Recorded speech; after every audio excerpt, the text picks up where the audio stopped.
Subscribe now and press the bell icon. Never miss an update.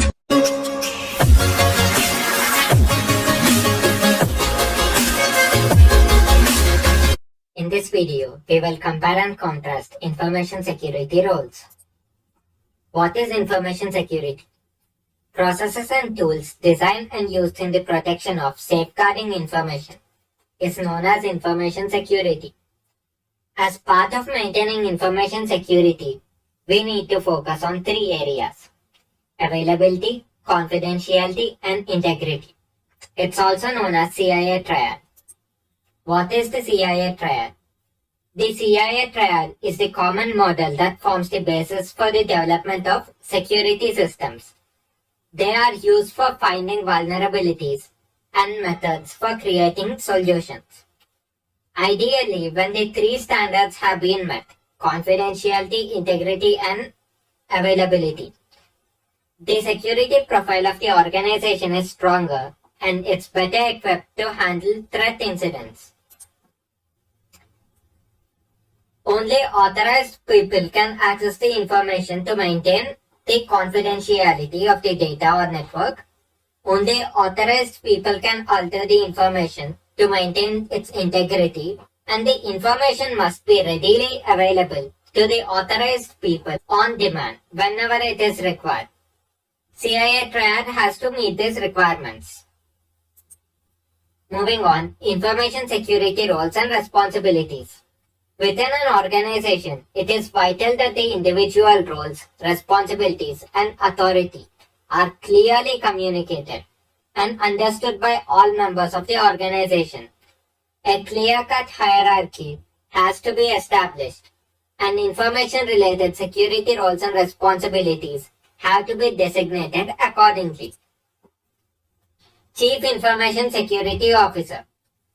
Chief Security Officer is responsible for leading the Information Security Department. Information Security Department is responsible for the organization's information security. CSO is responsible for the organization's information security controls in place. Information System Security Officer. ISSO, in short, is responsible for enforcing compliance requirements in an organization. Information System Security Officer must comply with the security policies and any applicable legislations. For example, if an organization is dealing with the financial details, it must be PCI DSS certified. An Information System Security Officer is responsible for ensuring that the organization is in compliance with the PCI DSS standards. Information Security Auditors. Information security auditors are determining whether the security policies, standards, baselines, procedures, and guidelines are appropriate and effective to comply with the organization's security objectives. Auditors identify whether the objectives and controls are being achieved and create reports to be sent to the executive management or the Chief Information Security Officer on the effectiveness of the current security policy. Data owners. Data owners are responsible for determining the appropriate data sensitivity or classification levels, and they are the ones who determine the access privileges. Data custodian. They have the custody of the system or databases. These systems or databases doesn't necessarily belong to the custodians, but they operate the infrastructure for the data owners. Data users. They are the employees who use the information technology resources. They are responsible for using the resources and preserving the availability, integrity, and confidentiality of assets. Responsible for adhering to the security policies. All employees, directly or indirectly, share a certain level of responsibility towards the security of the systems. The overall strength of the organization's information security is only as good as its weakest link. And usually when it comes to cybersecurity, the weakest link are often humans. Hence, it is vital. It is very important for an organization to ensure that all of its employees are aware of the importance of information security and ensure that they comply with the security policy to reduce the likelihood of an incident. Information Security Business Units. In an organization, Information Security Business Department, there are three types of departments. First, it's the Security Operations Center. They monitor the incoming and outgoing network traffic, development and operations. They are responsible for the web application development and maintenance of IT infrastructure. And lastly, there's the Incident Response. This Incident Response Department or unit handles the disruptions to the business operations and security breaches. Based on the roles and responsibilities, incident response can further be classified into three types: the Cyber Incident Response Team, Computer Emergency Response Team, and the Computer Security Incident Response Team. In Cyber Incident Response Team, it's a group of experts that assess, documents, and responds to a cyber incident so that the network can not only recover quickly but also avoid future incidents. A Computer Emergency Response Team is an expert group that handles the computer security incidents. A Computer Security Incident Response Team are responsible for protecting the confidentiality, integrity, and availability of the business assets, mainly computer systems and networks, as well as the organization's valuable data.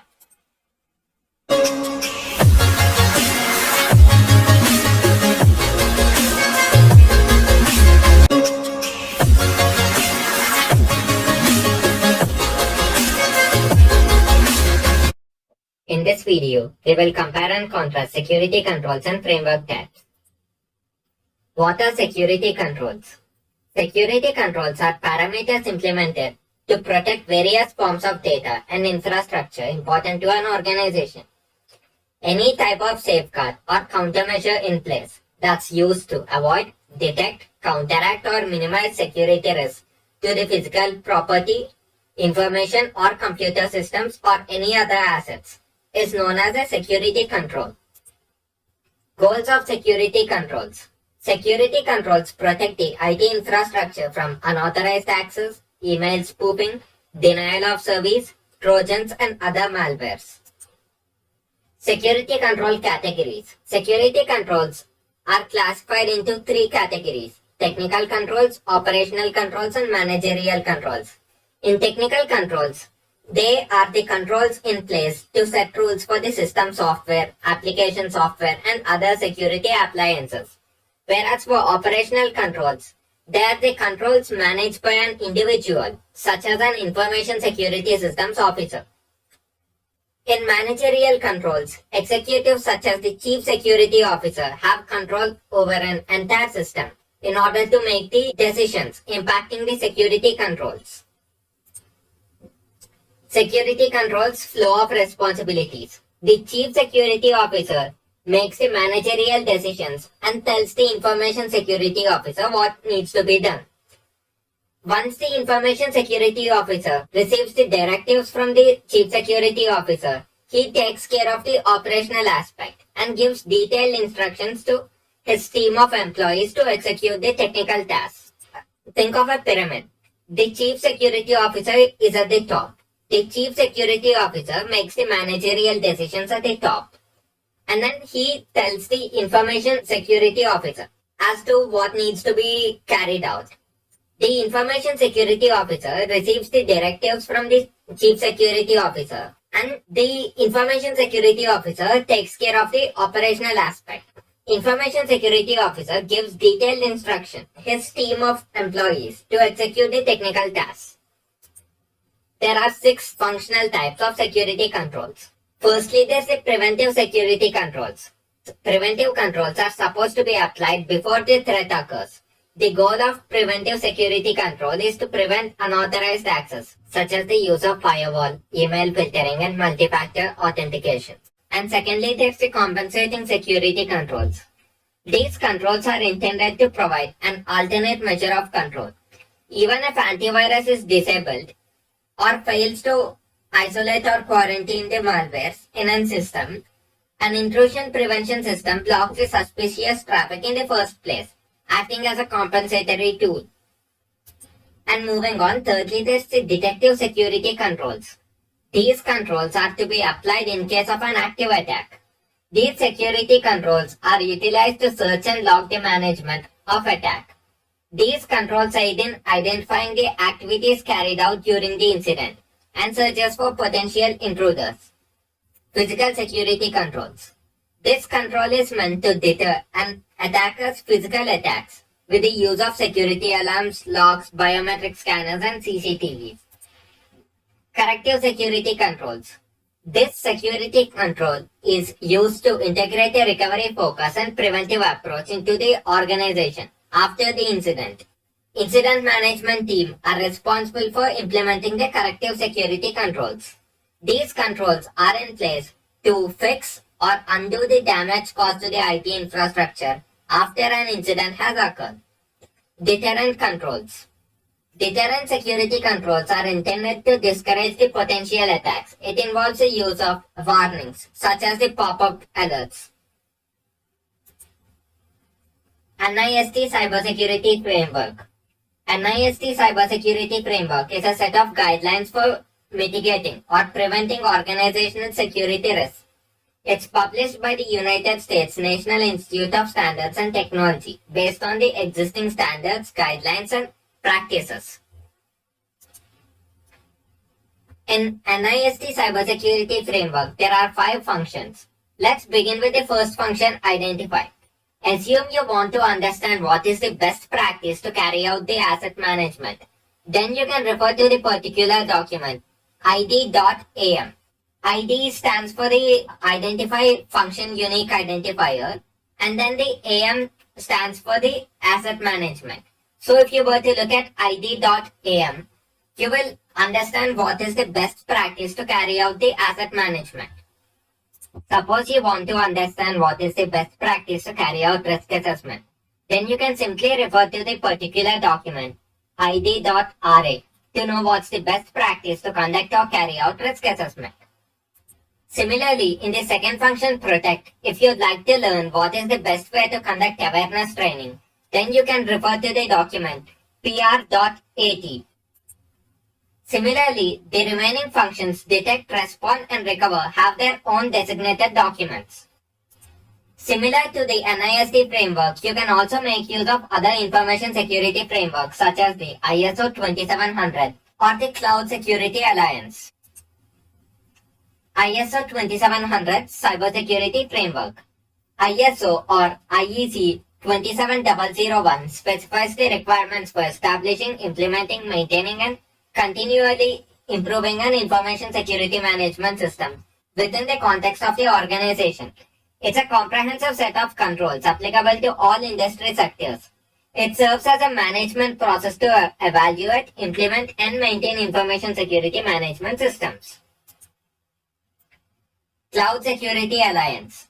It's the world's leading organization dedicated to defining and raising awareness of best practices to help ensure a secure cloud computing environment. Regulations, standard, and legislation. General Data Protection Regulation Act, also known as the GDPR Act.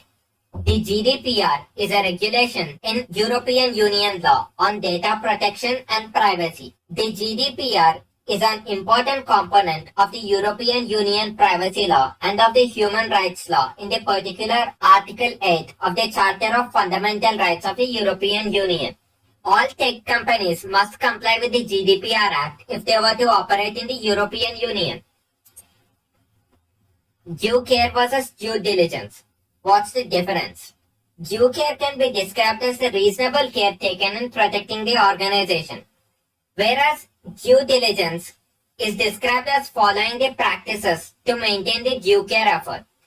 Due care is the legal term pertaining to the legal duty of the organization to comply with the standards, whereas due diligence is the best practices an organization should follow, such as the Computer Security Act. Lack of due care is considered as negligence and legally punishable. Due diligence isn't legally liable. Simply put, due care can be described as the bare minimum an organization has to follow, whereas due diligence is the organization's best efforts. It's them going the extra mile to follow the best practices. National, territory, or state laws. Based on the territory, state, or nation, there are certain audit checklists an organization has to meet in order to function or carry out their business operations, such as the Health Insurance Portability and Accountability Act, to protect patient confidentiality. The Payment Card Industry Data Security Standard is another example of such law. It's an information security standard for organizations that handle branded credit cards from the major card schemes. The PCI standard is mandated by the card brands but administered by the Payment Card Industry Security Standards.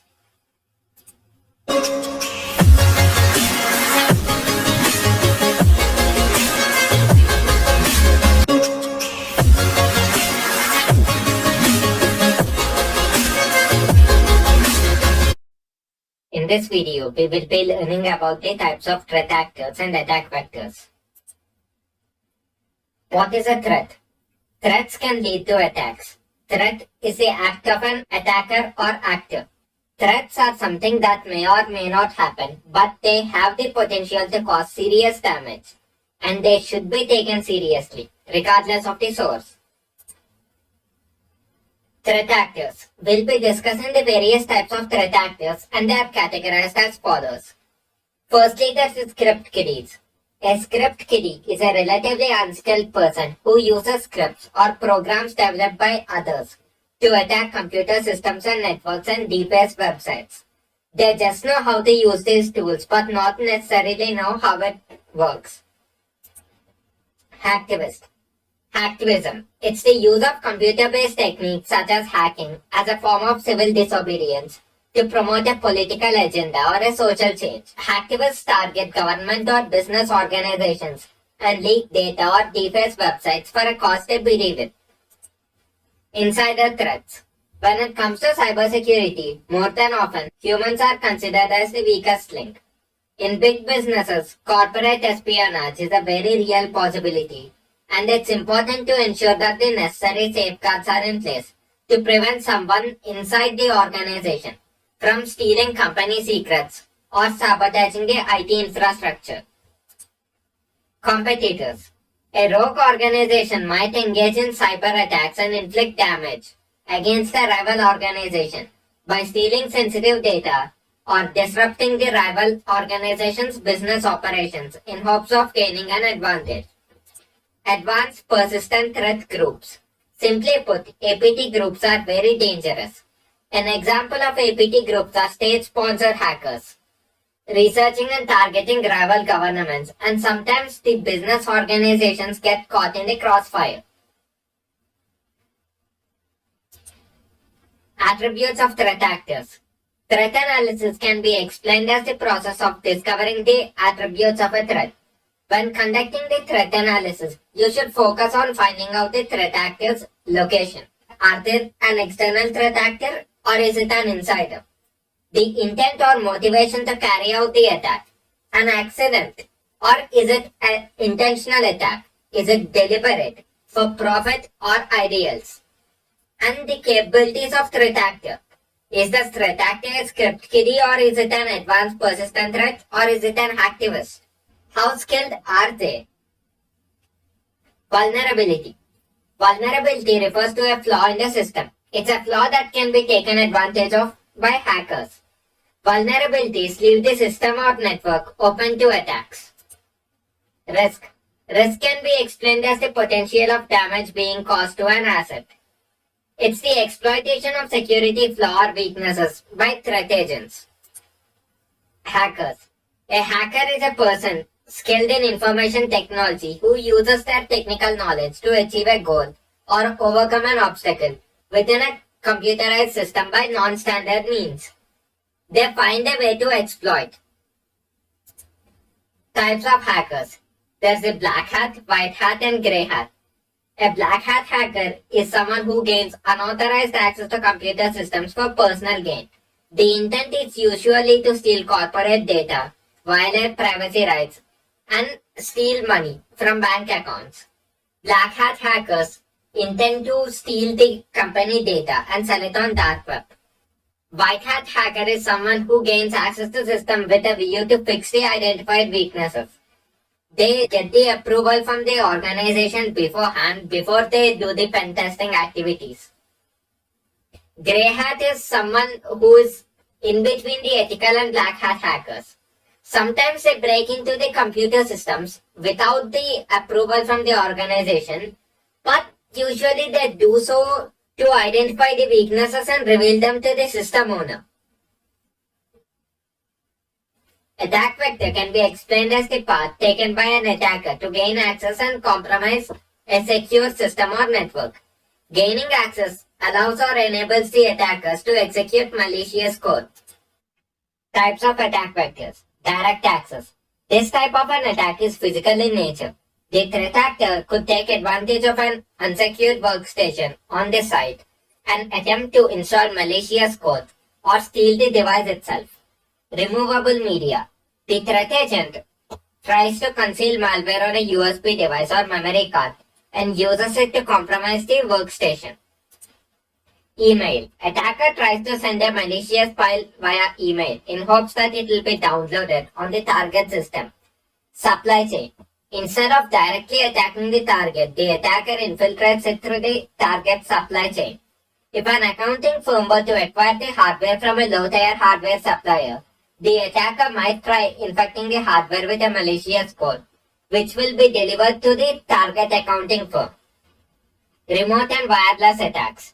In this mode of attack, the attacker either obtains the credentials for gaining remote access to the network or finds an alternative way to get past the security controls. Cloud computing. A fair number of organizations are utilizing the internet connected clouds, and the attacker might target these services to gain access to the network.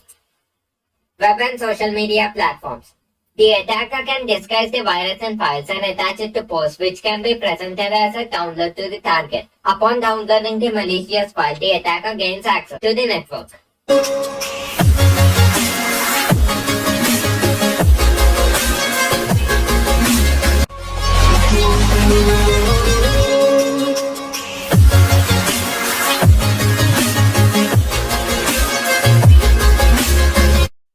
In this video, we will learn about threat intelligence and threat research sources. What is threat intelligence? Threat intelligence is evidence-based information about the cyber attacks that cybersecurity experts organize and study. This information may include the mechanisms of a cyber attack, how to identify that an attack is happening, how different types of attacks might affect the business, and action-oriented advice about how to defend against these attacks. Simply put, threat intelligence refers to the actions taken in order to gain intelligence or information about a threat. Examples of organizations that generate threat intelligence reports are Sophos, Webroot, Sentinel, Entity Security, and Kaspersky. Threat intelligence providers. Threat intelligence providers are the organizations or independent researchers that generate the threat intelligence reports for organizations to be prepared against known threats. Threat intelligence providers are the ones who generate the reports for organizations to be able to defend themselves from the known cyber threats. There are different types of threat intelligence providers. First and foremost is the public information sharing centers. These are publicly available threat intelligence reports. Kaspersky Threat Intelligence Portal and NVD are examples of public information sharing centers. Closed or proprietary threat intelligence providers. Such threat intelligence providers only share their threat intelligence commercially. It's for sale. They only provide these reports to the organizations that pay the intelligence providers. This could be in the form of paid subscriptions. Websites of vendors. Assume you are trying to look up information on a certain IP address reputation. You can look it up by accessing websites such as the IP void and check its reputation. Open Source Intelligence, OSINT. Open Source Intelligence is intelligence produced from publicly available information that is collected, exploited, and disseminated in a timely manner to an appropriate audience for the purpose of addressing a specific intelligence requirement. OSINT draws from a wide variety of information and sources. What is threat research? The information required to carry out the threat intelligence is acquired by conducting threat research. In the process of threat research, information regarding threats, past and present, are collected and thoroughly studied to come up with accurate conclusions. The organizations that collect, study, and distribute threat information reports are known as threat research sources. These organizations include reputed universities, cybersecurity research agencies, and the dark web. Threat research types. The data threat intelligence researcher study can be classified into three types: the behavioral threat research, reputational threat research, and the information acquired via client, network, and logs. Behavioral threat research. In this research, the researchers try to gain an understanding of the actions taken by the malwares and its intentions to better understand the malware's goals and behavioral patterns. This information can be utilized in developing a counterattack or a patch or a fix. As part of this research, the date when the first time a malware is detected is noted, and this older version of malware is compared against the present version of the malware in order to understand how the malware has evolved. Reputational threat research. This keeps track of the reputation of certain sites, domains, and IP addresses linked to malicious activity. If a site were to pose as a legitimate site offering useful services, but instead prompts unsuspecting visitors to download malwares, such sites with bad reputation are studied by threat research organizations and included in the report. Information acquired by a client network and logs. In this type of research, the information from the client's network, the devices, their traffic, and network logs is thoroughly studied in order to better understand and detect the suspicious activity on the network. This helps in early detection and prevention of cyber attacks. Indicators of compromise, IOC. What are indicators of compromise? IOCs refer to the data that indicate that a system may have been infiltrated or already compromised by a cyber threat. They provide the cybersecurity teams with crucial knowledge after a data breach or another breach in their information security. IOCs share evidence of intrusion and alert the Information Security Department of a potential security breach. IOCs don't warn you of an incoming attack, but they alert you of a possible intrusion. They ask you to check to see if a network has already been compromised. We learn more about the IOCs by comparing them with the indicators of attack. Indicators of attack focus on identifying the activity linked with the attack while the attack is happening, whereas the indicators of compromise aid the organization assess if it's under attack, if there's a security breach. Common indicators of compromise. Firstly, there's the unusual outbound network traffic.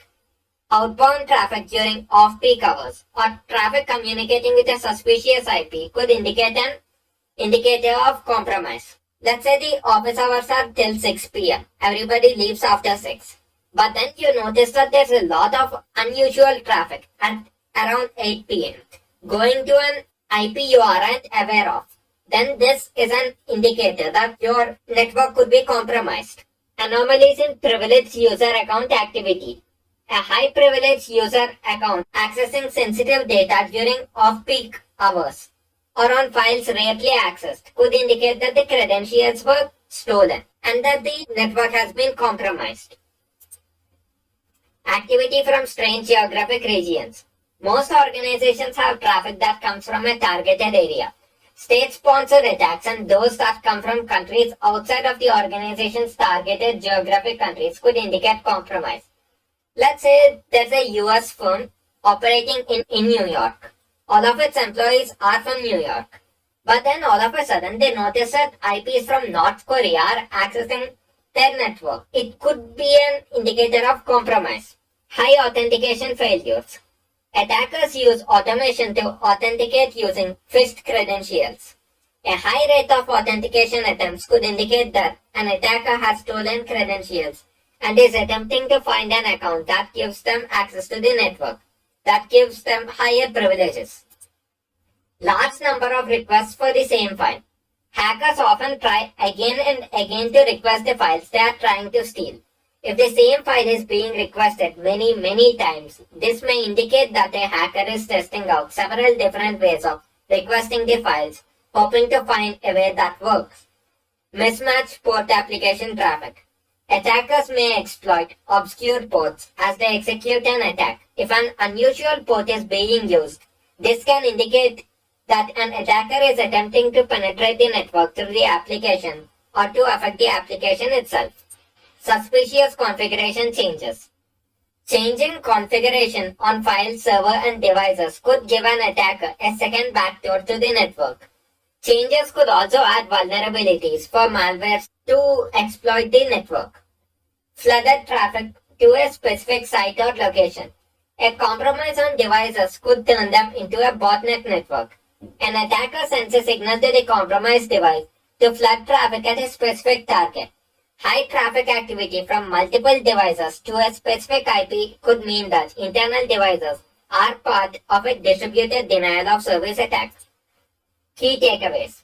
Threat intelligence refers to the actions taken in order to gain intelligence or information about the threat. Threat intelligence providers are the organizations or independent researchers that generate threat intelligence reports for organizations to be prepared against the known threats. The organizations that collect, study, and distribute threat information reports are known as threat research sources. Indicators of compromise share evidence of intrusion and alert the Information Security Department of a potential security breach.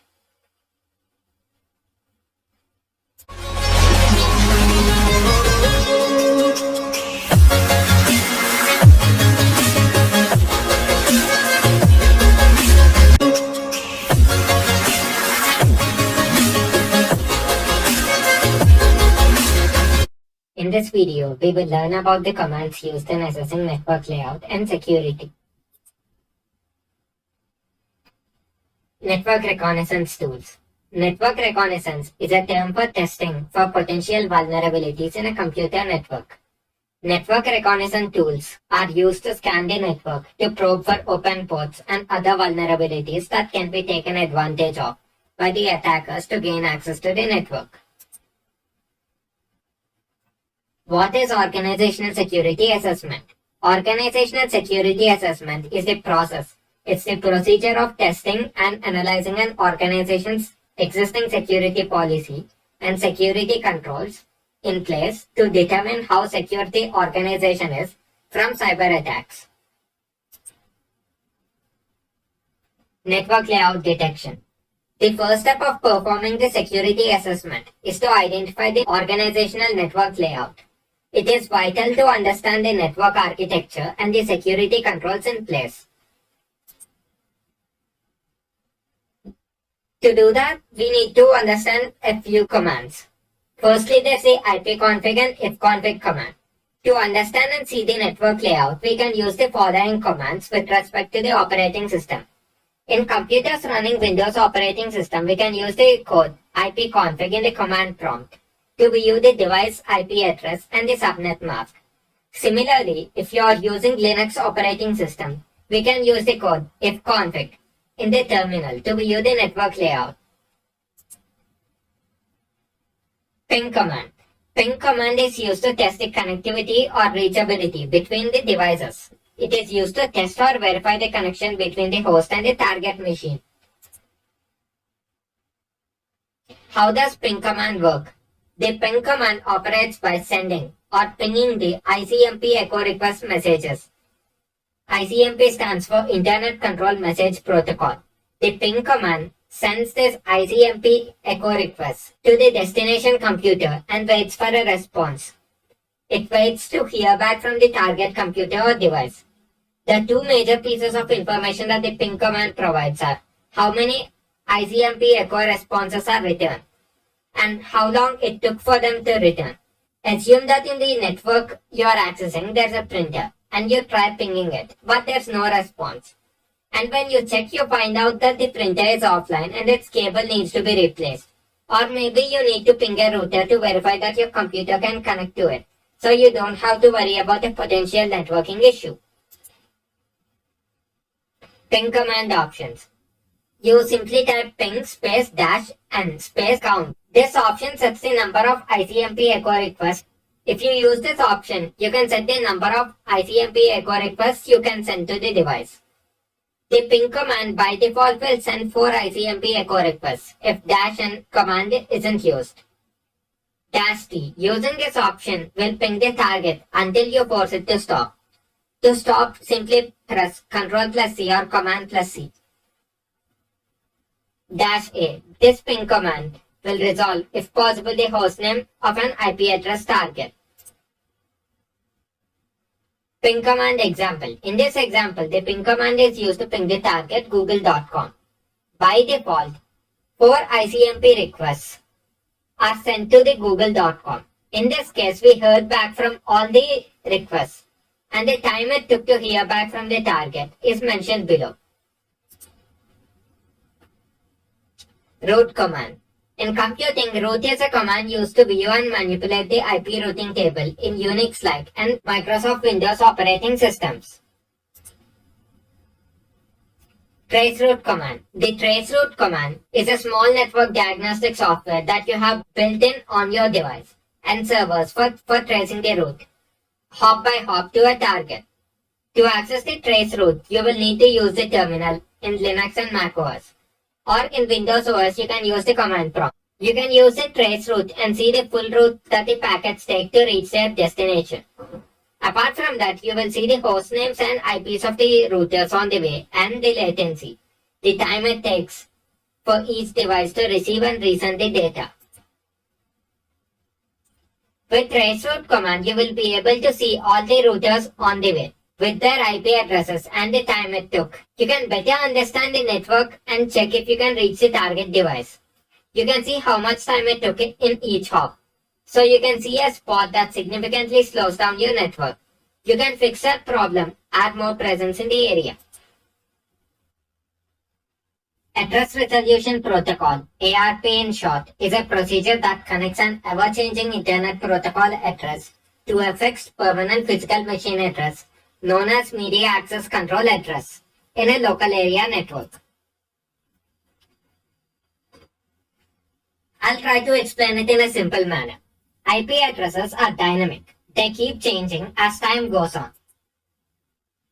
Whereas a MAC address is permanent. After a device is manufactured, a permanent MAC ID is assigned to the device for identification purposes.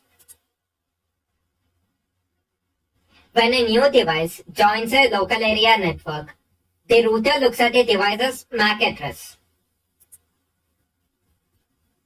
and the router assigns the device a public IP address. But why do this? Suppose one of the devices, it makes a request for the Udemy website.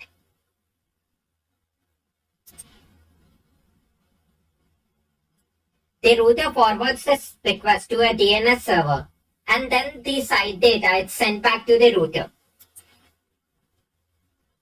But the problem is, even after fetching the results, how is the router supposed to know how and who to send the data packets without a means of identifying what device requested for what information?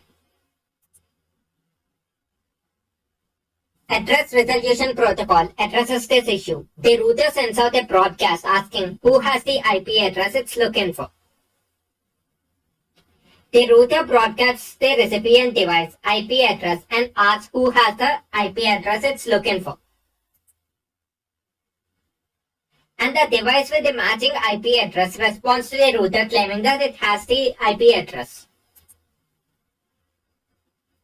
Then the router forwards the requested data to the device with the matching IP address. Remaining devices, the devices who do not have a matching IP addresses, they just ignore this broadcast.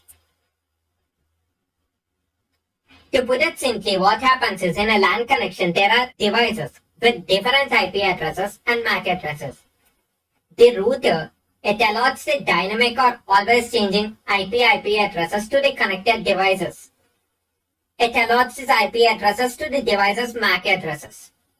Within the local area network, each device forwards its data request to the router, and the router fetches the results from the internet. After receiving all the information requests, the router broadcasts or asks the ARP program to find the MAC address that matches the designation IP address where the network traffic is supposed to go.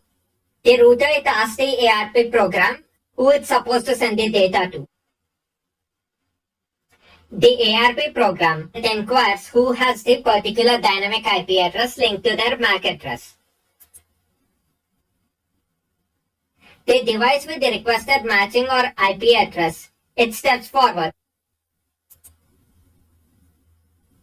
Only then the router transfers the data requested by the device. To sum it up, ARP broadcasts a request packet to all the machines on the local area network and asks if any of the machines are using that particular IP address. When a machine recognizes the IP address as its own, it sends a reply to the broadcast, so the ARP can update the cache for future reference and proceed with communication.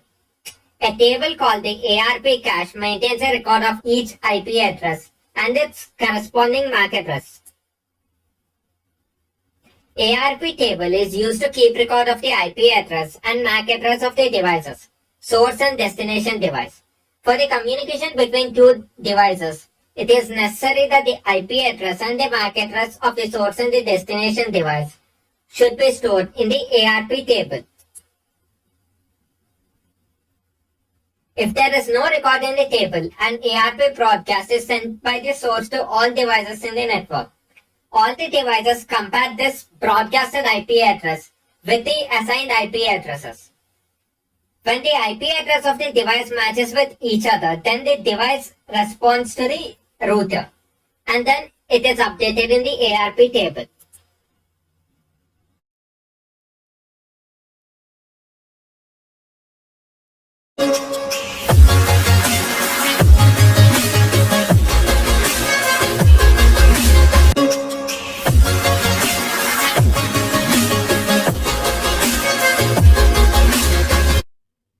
In this video, we will learn more about the security concerns regarding the vulnerabilities.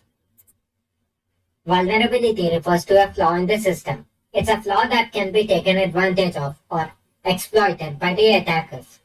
Vulnerabilities are weaknesses. They leave the system or network or the IT infrastructure of an organization open to attacks. What is a software vulnerability? A software vulnerability is a defect or a mistake in the software that could allow a threat actor to gain control of a system. These defects can be because of the way the software is designed or because of the flaw in the way that the software is coded. Now, what can an attacker do with a software vulnerability? An attacker can exploit the software vulnerability to their advantage to steal or manipulate the sensitive data, to join the IT infrastructure to a botnet, or to install a backdoor or plant any other types of malware. After penetrating into one network host, the attacker could use the host to break into other hosts on the same network. What is a zero-day vulnerability? A zero-day vulnerability is a flaw in a piece of software that is unknown to the programmer or the vendors responsible for the application. Because the vulnerability isn't known, there is no patch available. And when there's no patch available, it's prone to attack. It's vulnerable. This zero-day vulnerability is very common in legacy platforms and newly introduced operating systems. To put it simply, zero-day vulnerabilities are vulnerabilities that the developers aren't even aware of. They don't know that such vulnerability exists. And most often, the exploits against a zero-day vulnerability are very rarely discovered right away. It can take days or months before these flaws are found, which makes these types of vulnerabilities so dangerous. It takes time to discover and fix a zero-day vulnerability. Vulnerability scanning. It's the process of inspecting systems and networks for vulnerabilities, which can be taken advantage of to disrupt and take control of the IT infrastructure. Specialized tools or softwares known as the vulnerability scanners are used to help the network administrators find such vulnerabilities and take the necessary steps to address them.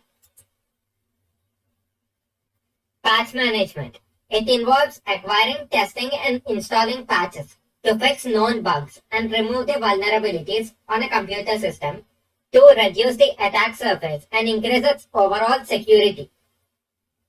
The following are the tasks carried out in the patch management. Firstly, it's about maintaining the accurate information of all available patches. And then the next step is to decide which patches are appropriate based on which types of devices. The third step is to make sure that the patches are properly installed. The fourth step includes the system testing to ensure that the patches are installed correctly and they are working as intended. Lastly, it's to document every step that's taken so that there's no room for guessing or wondering if the patch has been installed or if it has to be installed. Thorough documentation is a very important step in patch management. Keep in mind that improper patch management creates vulnerabilities. So it's very important to carry out the patch management in the right manner. Weak host configurations. Simply put, this means that the weak security controls and policies that pose a threat to the client device. If the device is running on default settings without any system hardening or security controls or security measures in place, then it can be said that the device has very weak host configuration and it's an easy target for attackers. This includes weak encryption, use of devices on default settings, open permissions on devices, open ports and services, unsecured root accounts, and the weak internet protocols. Supply chain risks. Poor information security practices by low-tier suppliers and other third-party data storage service providers can pose a threat to your organization. This includes the use of compromised software and hardware from low-tier suppliers and vulnerability in the supplier systems. To protect yourself against the supply chain attacks, there are certain countermeasures in place. The strength of supply chain security is only as strong as its weakest link. To minimize the risk of cyber attacks on supply chain, following countermeasures should be in place. To begin with, all parties involved must be involved in the compliance with the information security standards. Robust IT security should be set up, and the organizations must be certified of international standards, assuring cybersecurity.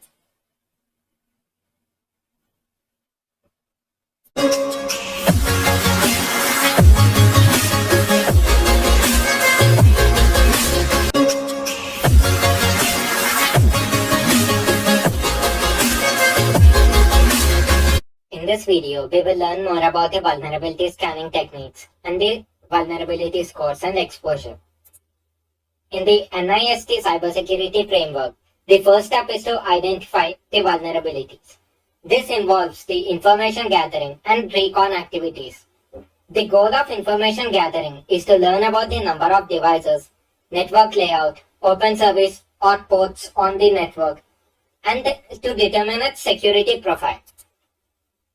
After we learn about the number of devices, network layout, and the open services or ports in the network to determine the network security profile, the next step is to conduct a security assessment.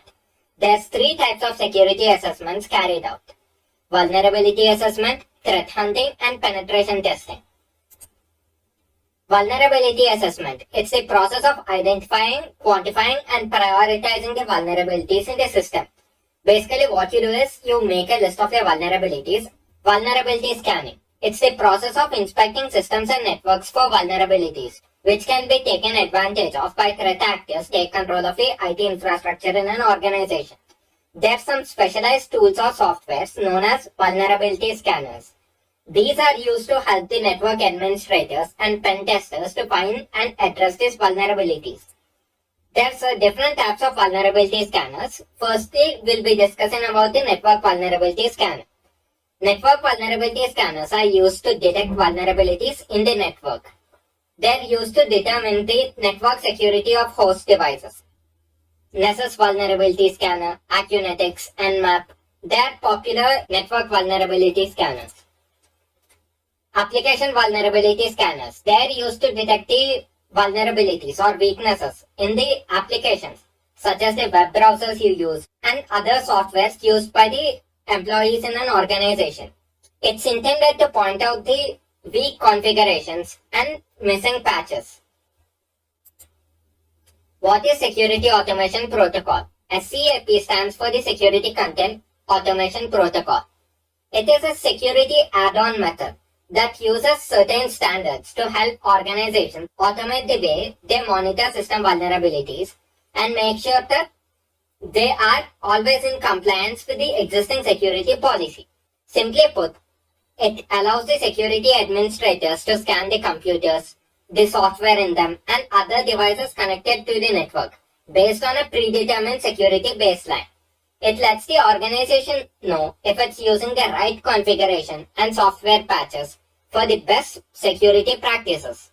What is a CVE? CVE, it's short for Common Vulnerabilities and Exposures, is a list of publicly disclosed computer security flaws. When someone refers to a CVE, they mean a security flaw that's been assigned CVE ID number.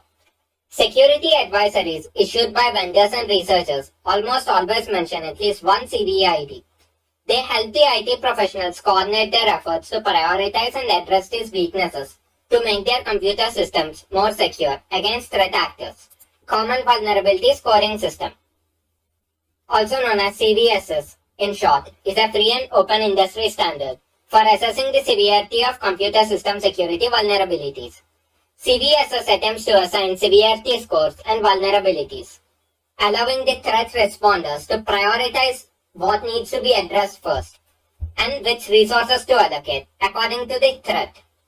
Scores are calculated based on a formula that depends on several metrics that approximate the ease and impact of an exploit. Scores range from 0 to 10. 0 signifying the lowest threat and 10 standing for the most severe threat. While many utilize only the CVSS base score for determining the severity, temporal and environmental scores also exist to factor in availability of mitigations and how widespread vulnerable systems are within an organization. Threat hunting, also known as the cyber threat hunting, is a proactive approach to identify previously unknown or ongoing non-remediated threats within an organization's network. Basically, what you do in threat hunting is you take a proactive approach and you constantly check for threats in your network. In case if the network is compromised, you'll be able to minimize the incident damage. Penetration testing. It is an authorized simulated cyber attack on a computer system performed to determine the security levels of that system or network. A penetration test can help identify a system's vulnerabilities to determine how prone it is to an attack. We'll learn more about the penetration testing in the upcoming section.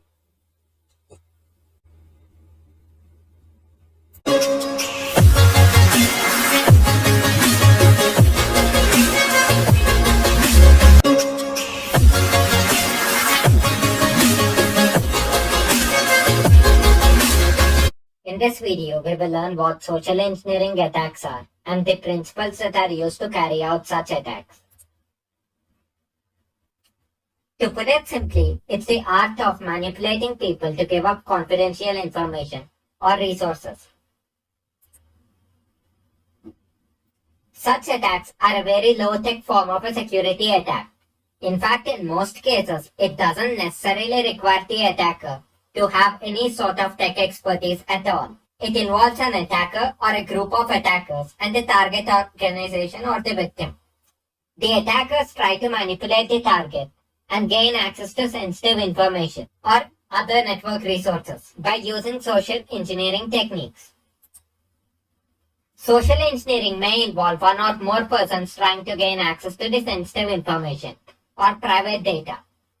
In groups, the attackers work together in order to create a situation to manipulate the target into giving up info, such as the credentials or resources, such as money. The attackers, the group of attackers, they're all coordinating their efforts and hoping that you'll lower your guard and grant these attackers access to anything that they might need.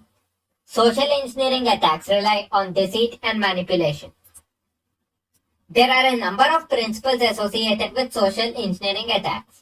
When these principles are combined and used in an effective manner, the social engineering attacks have a higher chance of success. We'll start with authority. Humans tend to cooperate and listen to authority figures, and attackers who use social engineering often rely on this principle.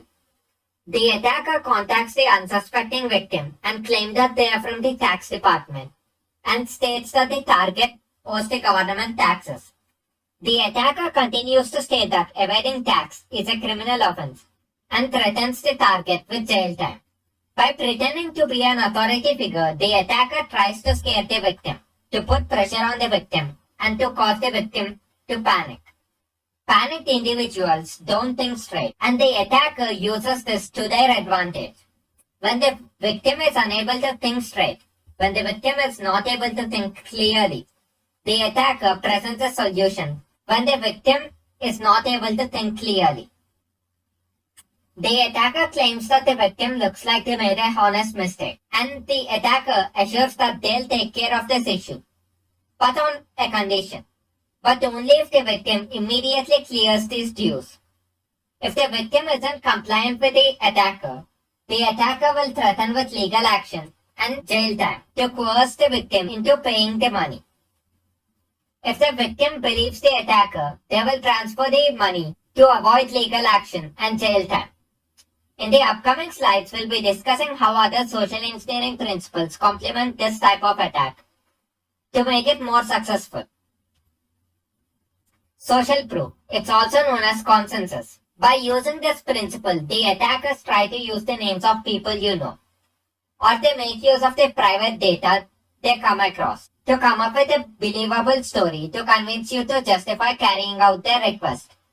Based on the previous example, the attacker might use leaked tax identification numbers as a social proof to present themselves as a more legitimate entity.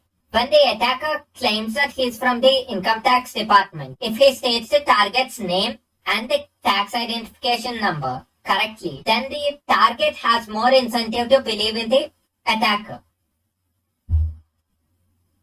Urgency.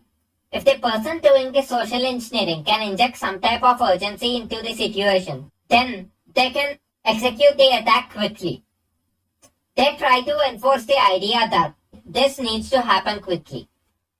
Don't even think about it. Just provide this information right now so that we can solve this problem. The attackers create the need to act urgently to defuse a ticking time bomb. By acting now, they force the panicked victim to comply immediately or face severe consequences for not complying. They use this to prevent the target from acting in a rational manner. Scarcity. Social engineers also like to have a clock that's ticking. There needs to be scarcity. This particular situation is only going to be this way for a certain amount of time. That's what they try to sell. I'll try to explain this with an example. The attackers, they might call an unsuspecting victim and tell the victim that they are from a finance company. And as part of their marketing campaign, they claim that the target won a lucky draw and that they are eligible for 80% discount on a car of their choosing. The attacker even share more details such as the cars that fall into this offer, and they might even answer the target's questions to get them hooked onto this idea. When the target is really interested in the 80% discount, then the attacker claims that the offer won't last long and that there are many eager customers on the line. As a solution to this problem, to confirm the purchase, the attacker asks to pay a 10% token amount in advance to book the car and assures that they'll be sent a receipt for their purchase. If the victim believes that this is real, then they will transfer the money and lose their money. Familiarity.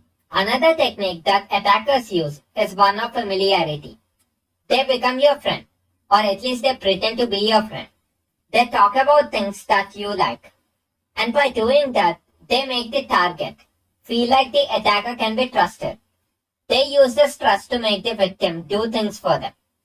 Honey trap attacks work on this principle.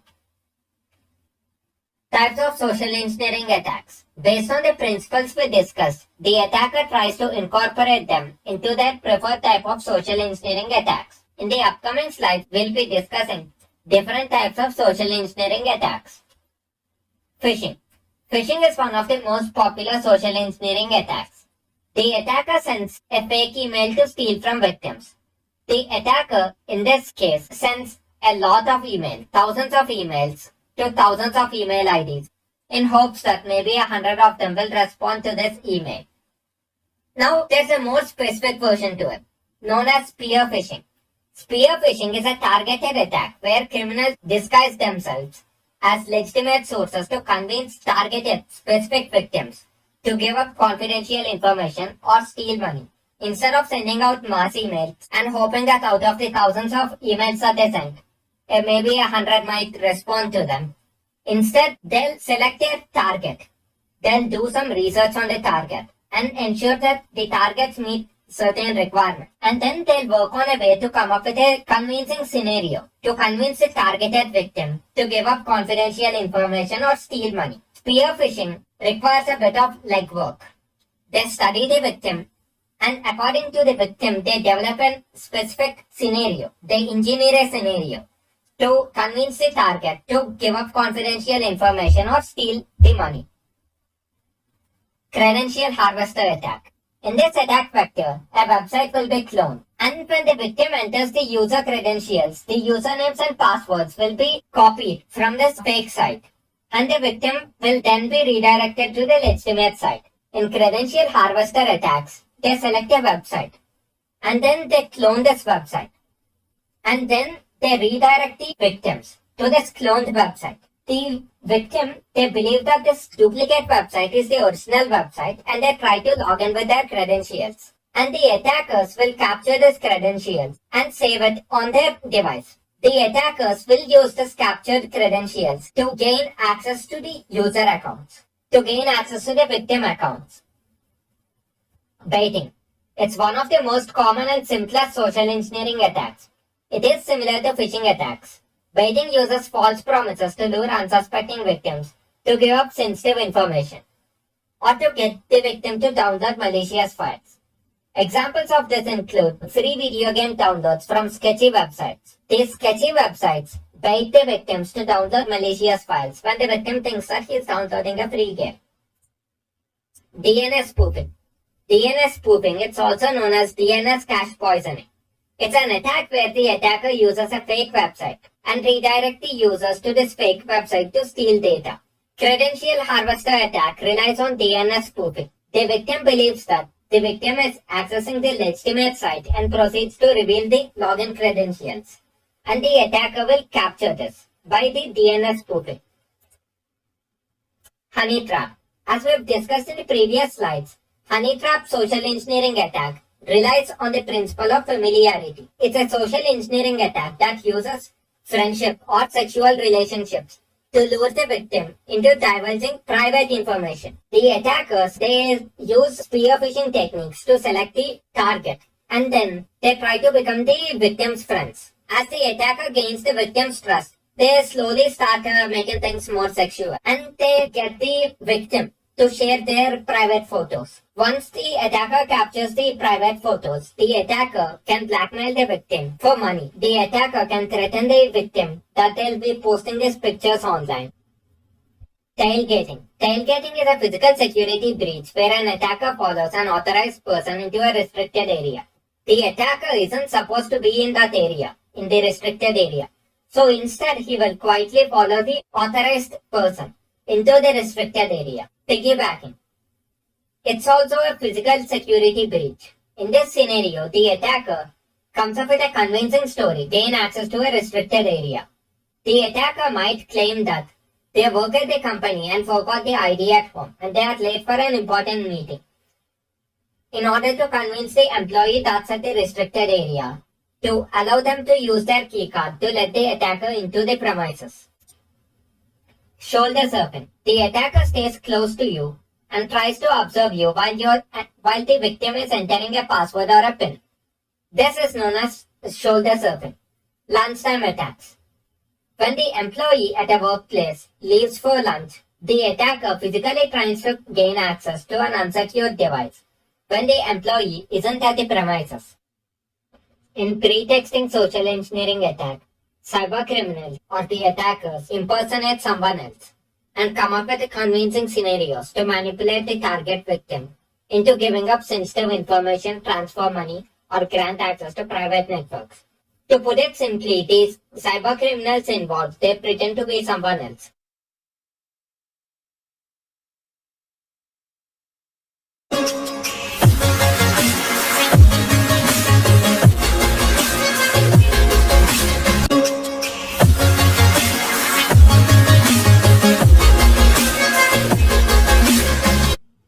In this video, we will learn about the malwares and the types of malwares. A malware is a software that's intentionally designed in order to cause damage to a computer server or network. A malware is a set of instructions that run on a victim or the target computer to make the computer do whatever the attacker wants it to do. There are different types of malwares, such as the rootkit, adware, spyware, ransomware, backdoor, worms, virus, trojans, and logic bomb. We'll discuss what each one of these malwares are and what they are used for. To begin with, worms. Worms are self-replicating lines of code designed to penetrate the computer systems and to crash them by consuming computer resources. They replicate by themselves, and the goal of the worms is to simply consume the available computer resources and making the target computer systems crash. Viruses are malicious code that replicate itself by attaching itself to an executable code. However, unlike worms, viruses contain a set of instructions. They usually replicate itself to infect more computers and systems and carry out the set of instructions. Trojans. Trojans are a type of malware that pretend to be a harmless program, but when this program is run, it executes malicious commands. It could be as simple as an online video downloader, and the victim can install the target. He thinks that, okay, I'm gonna be able to download videos from the web, it's going to be easier. But then, if the source isn't legitimate, if it indeed is a Trojan, after the victim installs this Trojan, the attacker will be able to take control of the victim's computer. Spyware. Spyware is a software that is used to spy on individuals or organizations for capturing information. The goal of the spyware is to collect information by not getting caught. It's to gather information. Adware. Adware is a type of malware which bombards the victim with pop-ups. If a victim were to install the adware on their device, this adware constantly bombards them with ads. Rootkit. A rootkit is a malicious software designed to gain control of the device or the network. Rootkits reside in the boot section of the operating system. Rootkits are hard to identify. A rootkit, it's a type of malware that's highly adept at hiding itself from a computer system. It's really good at hiding itself. Hence, what distinguishes rootkits from other types of malware is their heightened ability to conceal themselves or hide themselves, to bypass the computer security measures in place. In effect, the idea of installing a malware that won't be caught by the existing computer security measures, to create a malware that won't get caught easily. That's the main idea behind the creation of rootkits. Backdoor. It's a software that allows hackers remote access to hack into devices or networks. After gaining access to a network, hackers install the backdoors onto the target organization to gain access to the network at their convenience whenever they want to, instead of having to hack the system or the network again. A backdoor grants them an easy access whenever they want. Originally, backdoors were developed for remote tech support purposes. But these days, in most cases, backdoors are installed either by cyber criminals or intrusive governments to help them gain access to a device, a network, or a software application. Any malware that provides hackers access to your device, it can be considered as a backdoor. This includes rootkits, trojans, spyware, cryptojackers, keyloggers, worms, and even ransomware. As long as it grants access to the attacker, the ability to access your device, it can be considered as a backdoor. Logic bomb. Logic bombs infect a system and lie dormant until they are triggered. Logic bombs are hard to detect. They won't detonate until a certain virtual conditions are met. A logic bomb is a string of malicious code inserted intentionally into a program to cause damage to a network, only when certain conditions are met. The term comes from the idea that the code explodes when triggered by a specific event, such as a certain date or time, the deletion of a particular record, such as an employee record, from the system, or the launch of the infected system software application. It often remains undetected until it executes its main function to launch a payload, that is to explode, and it could range from deleting the records or corrupting the hard drives. The set of conditions able to set this logic bomb off is virtually unlimited, and the degree of destruction caused by a logic bomb can vary greatly depending on why the logic bomb has been inserted into the computer. A logic bomb is sneaky because its code lies dormant until a trigger occurs. Until a certain conditions are met, a logic bomb is extremely hard to detect. And since it's extremely hard to detect, one simply can't know when the logic bomb has been placed and who placed it. So it usually remains undetectable and it becomes extremely difficult to trace or mitigate in the first place. Ransomware. A ransomware is a type of malware from cryptovirology that threatens to publish the victim's personal data or simply block access to it, unless the victim pays the ransom. WannaCry is a notorious ransomware that you need to look into if you want to gain a greater idea about what a ransomware is. The following are some popular malware attacks that you need to know. As a learning exercise, please do take the time to look into them.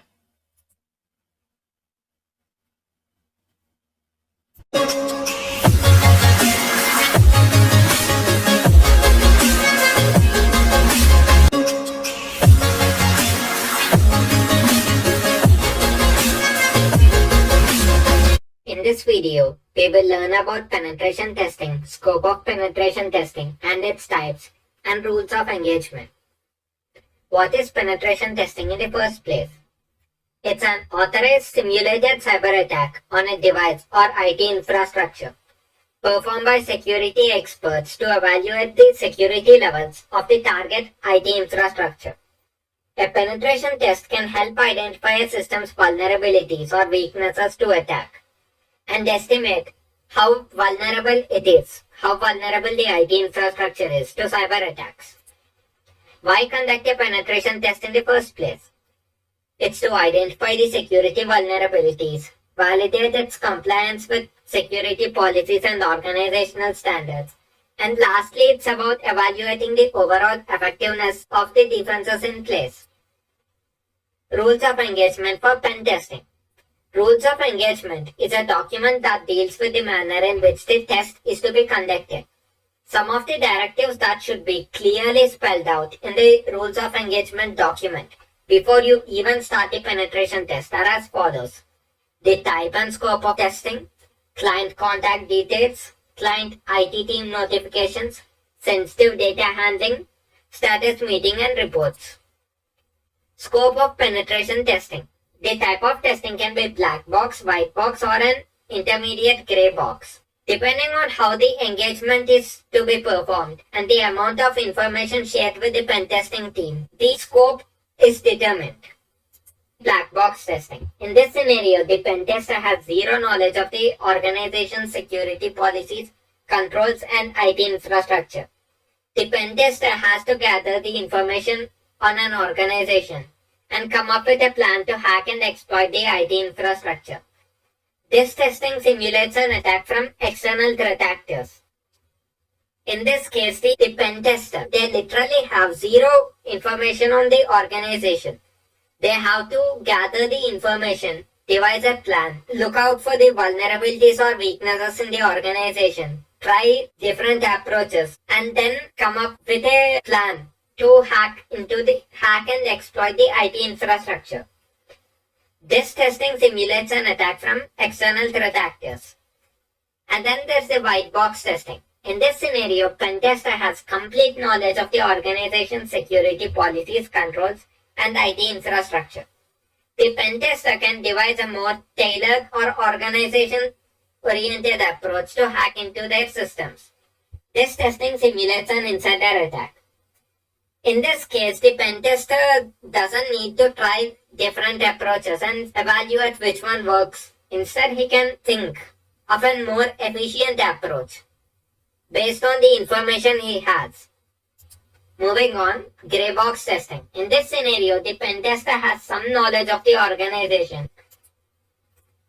Now we'll be discussing about the different types of penetration tests. There's the application pen test, network pen test, physical pen test, and IoT and mobile pen test.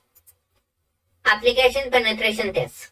This type of pen test is used or intended to find and identify vulnerabilities in applications, which might be taken advantage of threat actors to carry out nefarious activities. Common attack vectors in this type of penetration test include cross-site scripting attacks and SQL injection attacks. Network penetration tests. This type of pen test is used or intended to identify the vulnerabilities in networks and network devices. Common attack vectors include phishing attacks and man-in-the-middle and distributed denial of service attacks. Physical penetration tests.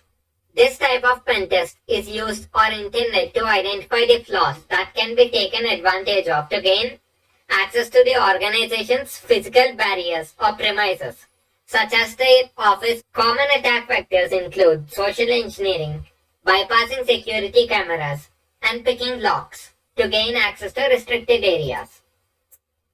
Internet of Things and mobile penetration tests. This type of pen test is used or intended to identify the hardware or software vulnerabilities in connected Internet of Things devices and mobile devices. Common attack vectors include brute forcing or hacking default and weak passwords, and use of Mirai botnet, distributed denial of service attack. In rules of engagement for pen testing, so far we have covered the scope of penetration testing, black box, white box and grey box testing, and different types of penetration tests carried out, application, network, physical, IoT and mobile penetration testing. Next we learn about the client contact details rule of engagement. Client contact details.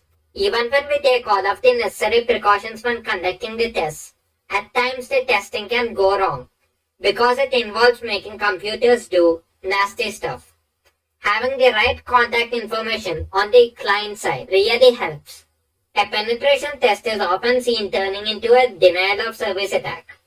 The technical team on the client side should be available 24/7 in case a computer goes down and a hard reset is needed to bring it back online.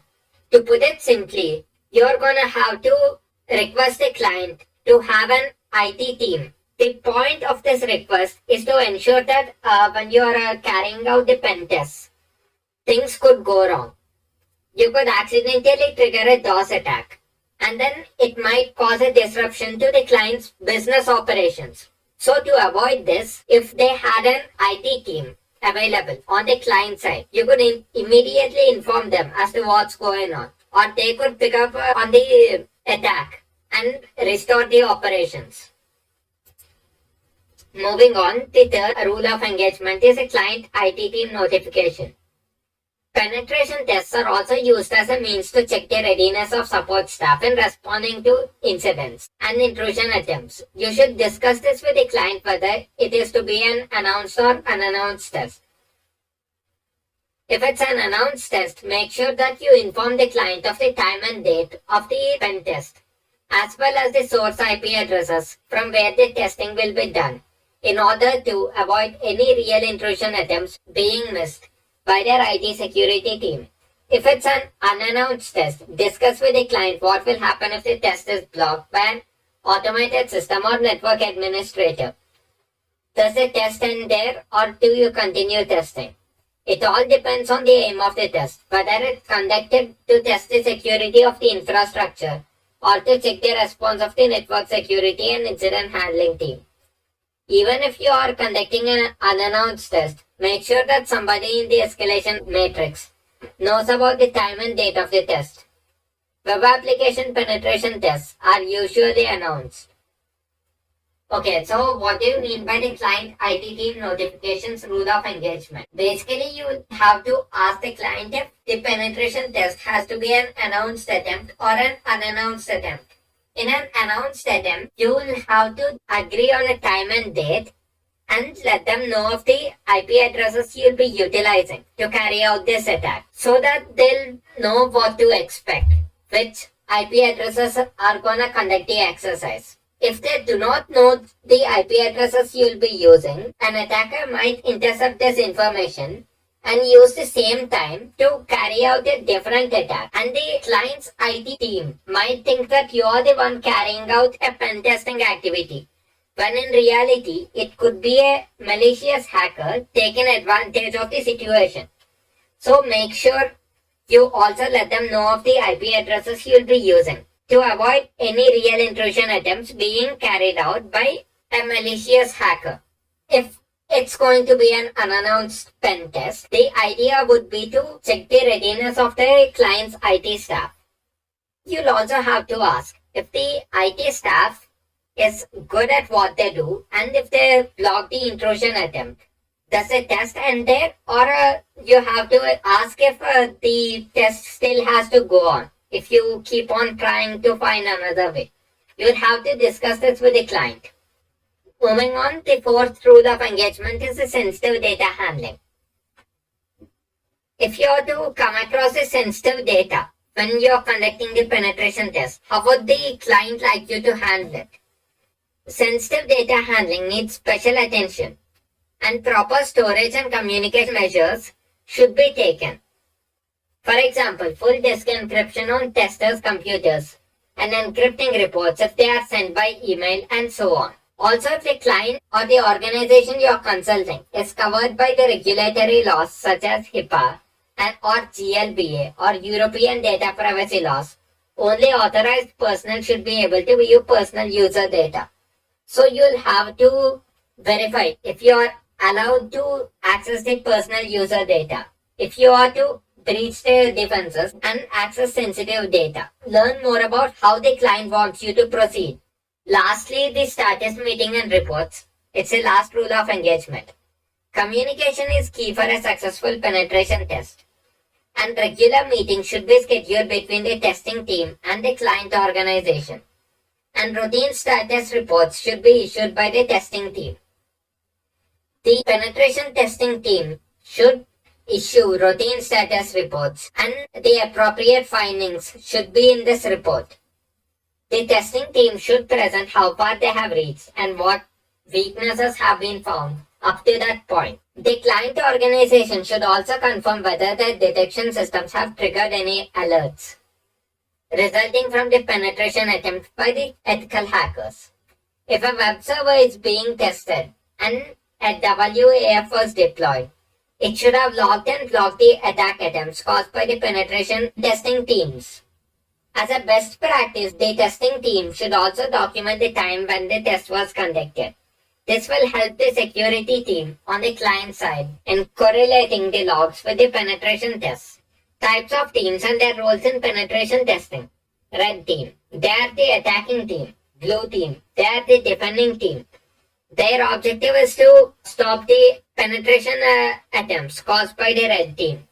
White team, they are the ones who set up the rules of engagement and supervise the exercise. Purple team. The purple team will be divided into red and blue sub-teams, and they commence the engagement.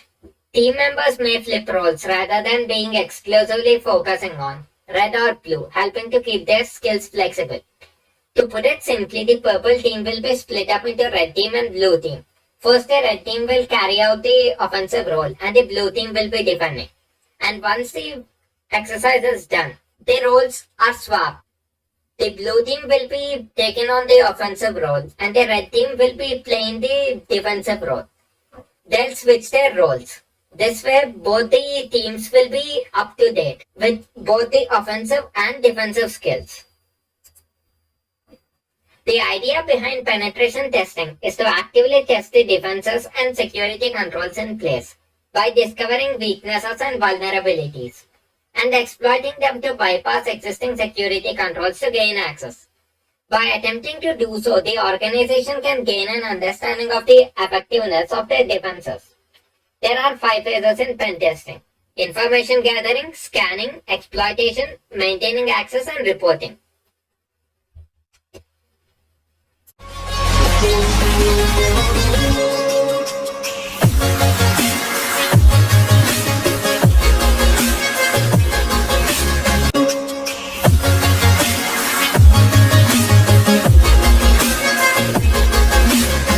In this video, we will learn more about the information gathering phase. Information gathering is the process of collecting different types of information against a targeted device, victim, or target organization. This is the first and foremost step, and it is absolutely necessary to carry out this vital step.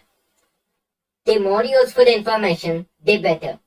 As an ethical hacker, you should be able to devise a more tailored approach to breach the security in the most efficient manner.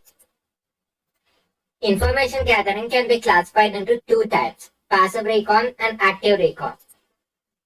In passive recon, it involves acquiring information without directly interacting with the target. This includes searching the public records or news releases about the organization or target. Whereas in active recon, the pen tester or the hacker, he interacts with the target organization directly. They could be making telephone calls to the help desk or technical department to ask for information. In passive recon, the target doesn't know about you, whereas in active recon, he knows about you. He knows that a certain person is asking about a particular information. Moving on, footprinting. Footprinting is a technique used to collect as much information as possible about the target network, victim, or system. The first step in attacking any network is to figure out what to attack. To develop a footprint of the target, following are some of the branches of footprinting a learner should know before gathering information. There's the open source footprinting, network-based footprinting, and DNS interrogation. First, we'll be learning about the open source footprinting. This type of footprinting is the safest, and hackers can do this without the worry of breaking any laws. This is publicly available information. Examples of this type of footprinting include finding someone's email address, phone number on the internet, or scanning their IP through automated tools. Most companies provide such information about their companies on their official website without realizing that hackers can benefit from the information provided by the organizations. Secondly, there's network-based footprinting.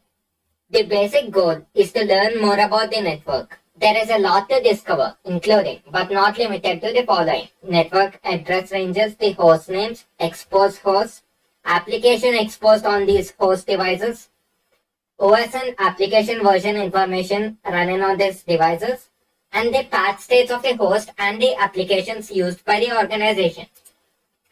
Lastly, there's the DNS interrogation. After identifying all the associated domains, you can begin to query the DNS. DNS is a distributed database used to map IP addresses to host names and vice versa. If DNS is configured insecurely, it is possible to obtain sensitive information about the organization. There's various tools to carry out footprinting. Firstly, we'll be discussing the Whois domain lookup tool. A Whois domain allows you to trace the ownership and tenure of a particular domain name. Similar to how all houses are registered with a governing authority, similarly, all domain name registries, they maintain a record of information about every domain name purchased, and it also has information on who purchased this particular domain and the date till which it has been purchased. Secondly, there's the Nmap tool. Nmap is used to discover hosts and services on a computer network by sending packets, data packets, and analyzing the responses it gets. Nmap provides a number of features for probing computer networks, including host discovery, it means device discovery, and service and operating system. ZenMap is an extension of Nmap. It's the Nmap scanner with a graphical user interface. ZenMap is a multi-platform, free and open source application which aims to make Nmap easy for beginners to use while providing advanced features for experienced Nmap users. With Nmap, you'll only be able to use it using the terminal, whereas you can use the ZenMap via a graphical user interface. You get to select what you want it to do by clicking on the buttons. ZenMap is more beginner friendly. Moving on, the harvester. As the name suggests, the harvester is used to harvest or gather information on the internet. It helps you extract the email addresses and subdomains of a particular target. Harvester is coded using a Python script, which searches information from giant search engines like Google, Yahoo, Bing, and much more. Netifera. Netifera is a network scanner capable of passive scanning as well as active scan. It enables to identify the devices on the network. It is a potent tool that gives a complete platform to gather information regarding the target website you want to attack. It's a free tool and it comes inbuilt with Backtrack Linux operating system. This software, Netifera tool, will give information such as the IP address, the programming language used for website development, the number of websites hosted, and DNS information. Now that we've covered the tools for footprinting, now we'll be discussing the techniques. Firstly, there's the OS identification. This involves sending illegal TCP or INCP packets to the victim system to identify the operating system used by the victim's device on the server or the computer. A ping sweep is a technique of establishing a range of IP addresses that map hackers to live hosts. Fping, Nmap, ZenMap, Superscan are some of the tools used to ping a large number of IP addresses at a time to generate lists of hosts for large subnets. Objectives of footprinting. It's to collect network information such as the domain name, IP addresses, and protocols used. It's to collect system information such as the user and group names, routing tables, the network system architecture, the operating systems used by the devices, and the username and passwords, the login credentials. And lastly, it's to collect the information on the organization itself, such as the employee details, organization website, company directory, address and phone numbers, comments in HTML source code in an organization website, security policies implemented, web server links relevant to the organization, news articles and press releases regarding the target. Sometimes web developers leave comments in the HTML source code, and the pen testers might be able to make use of these comments to discover vulnerabilities and exploit the website. Footprinting countermeasures. There are certain countermeasures you can take to prevent the pen tester from successfully carrying out footprinting. Firstly, it's to classify the type of information which is needed to be kept public. You'll have to think twice about the information which is needed to be kept public. Don't put unnecessary information into any profile, social networking account, or any website. Lastly, don't keep personal contact number in any company or organization's phone book, mainly to prevent wartailing. Information gathering conclusion. We learned about the types of information gathering. We learned about the footprinting technique and various types of footprinting. We learned about the objectives of footprinting and the tools that can be used and the techniques to carry out footprinting. Lastly, we learned how to take countermeasures against the footprinting.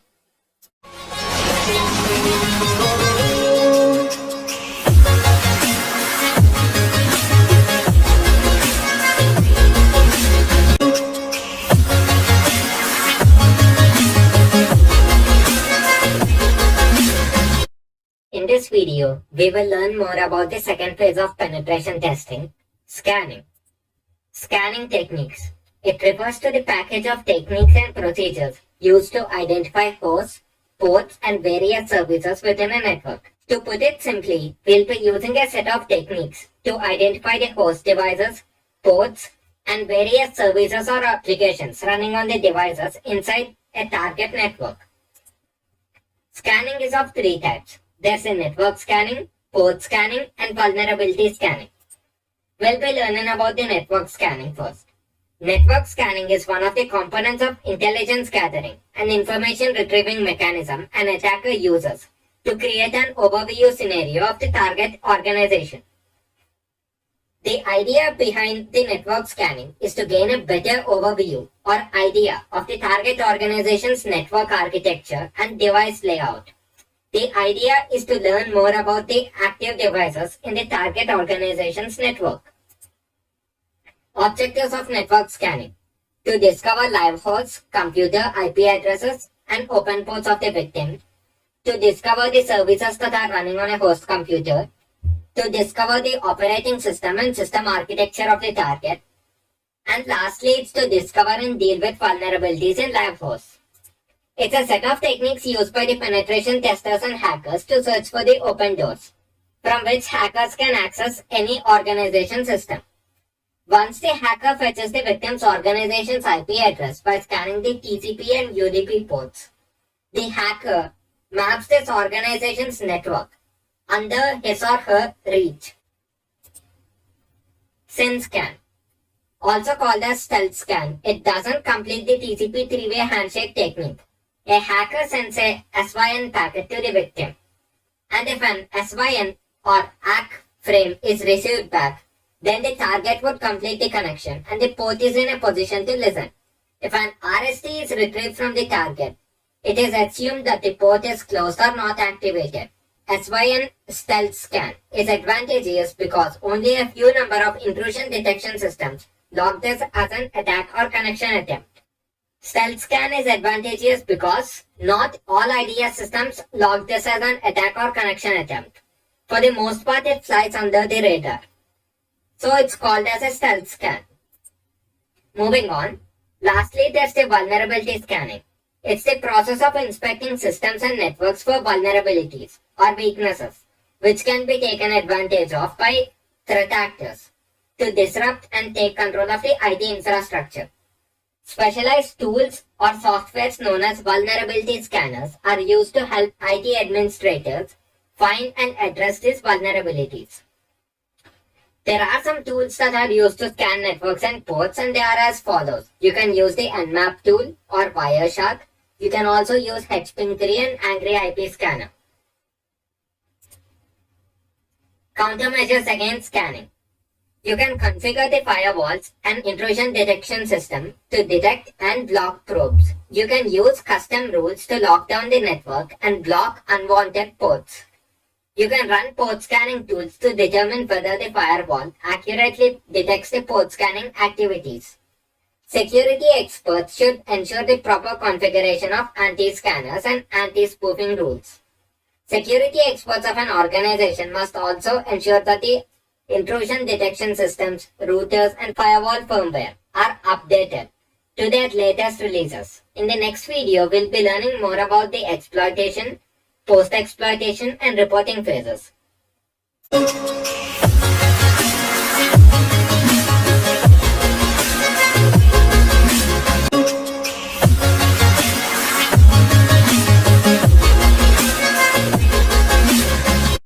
In this video, we will learn more about the third phase of penetration testing, exploitation. The exploitation phase is the stage where hackers make use of the discovered vulnerabilities to gain access or control of the IT infrastructure. What to exploit during this phase? You can exploit weak passwords, unpatched or outdated operating systems, exploit the system misconfigurations, and you can inject vulnerabilities. Injections are amongst the oldest and most dangerous attacks aimed at web applications. They can lead to data theft, data loss, loss of data integrity, denial of service, as well as a full system compromise. What to remember while exploiting. Not all exploits work on all systems. Not every exploit will work on every system. Testers need to be familiar with the different types of exploits and how they can be used to gain access to the systems. Some exploits are more effective than others. So testers should use the most appropriate one for a situation. For example, if you are exploiting a web application, then it's better to use a cross-scripting attack instead of an SQL injection. Some exploits require more setup than others. They might require additional setup to work properly. Testers should be aware of these requirements before attempting any exploit. Lastly, not all vulnerabilities can be exploited. Not every vulnerability can be exploited, so testers need to be familiar with different types of vulnerabilities and what they can do. For example, some vulnerabilities may only allow an attacker to read data, while others may allow an attacker to execute code on a system. Conclusion. The exploitation phase is an important part of software penetration testing and should be performed with care. Testers need to be aware of the different ways they can exploit systems and the potential consequences of doing so. By following these guidelines, testers can maximize their chances of successfully exploiting a system.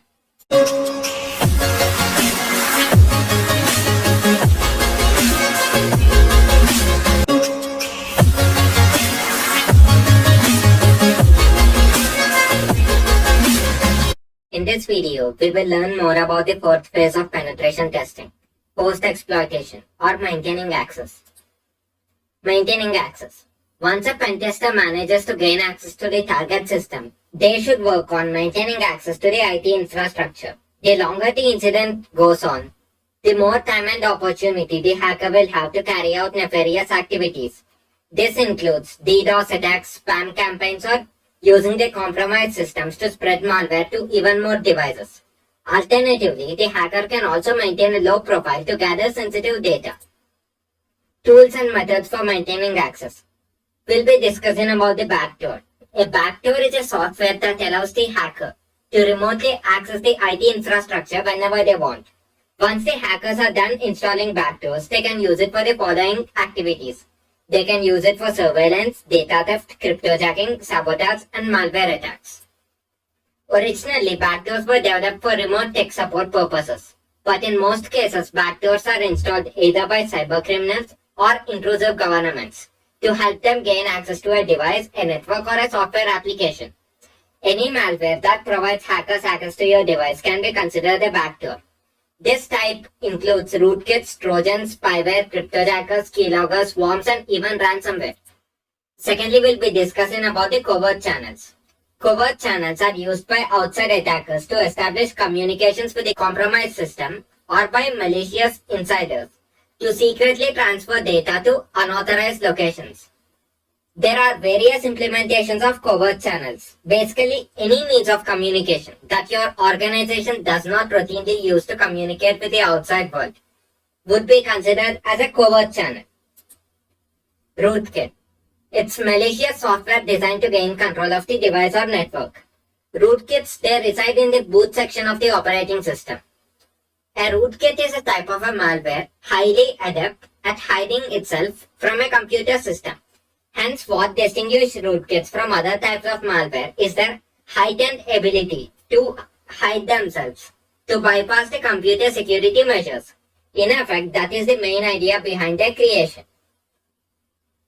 Lastly, we'll be discussing about the data exfiltration. Data exfiltration is an unauthorized transfer of data from a computer system or IT servers to an external system or a device. It can be carried out manually. It's similar to the copy-paste command.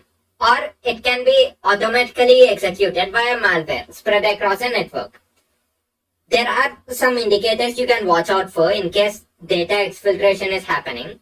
Firstly, there's unapproved port activity, high volume of email activity to non-corporate domains, hosts sending excessive email, and excessive DNS queries and web uploads to non-corporate sites by users.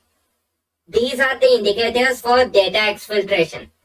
They could indicate that the network is compromised and that the data is being sent to locations they aren't supposed to be sent to. Conclusion. Maintaining access is a phase of the penetration testing cycle, which has a very concrete purpose: to allow the pen tester to linger in the targeted systems until he acquires what information he considers to be valuable and then manages to extract it successfully from the system. However, as is often the case, it is easier said than done. Let's compare it to being in someone else's house without his or her permission. It is one thing to break into the home and walk around for a while, but it is an entirely different matter when you want to settle in for a bit more longer without attracting the owner's attention. While such a Houdini-like trick may be a tad easier in the cyber world, it is still challenging.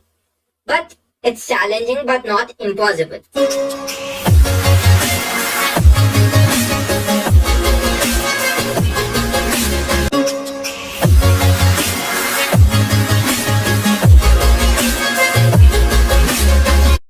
In this video, we will learn more about the final phase of penetration testing, reporting. A pen tester must provide a detailed report on the testing process and the vulnerabilities discovered. A penetration testing report is the only tangible product of a pen test. The whole purpose of a penetration test is to identify vulnerabilities and security issues the organization can remediate, and these are communicated via the report. Thus, a penetration tester must ensure that they create the best possible report. A good penetration testing report provides an executive summary of the finding. It summarizes the vulnerabilities and their business impact and provides recommendations on how to fix them. Successful penetration testers use a methodical approach and document their methodology as part of the report. As part of creating a report, consider the following. Identify and specify the aims of a penetration testing. Know the possible impacts of the breach. Outline the testing process and other related techniques.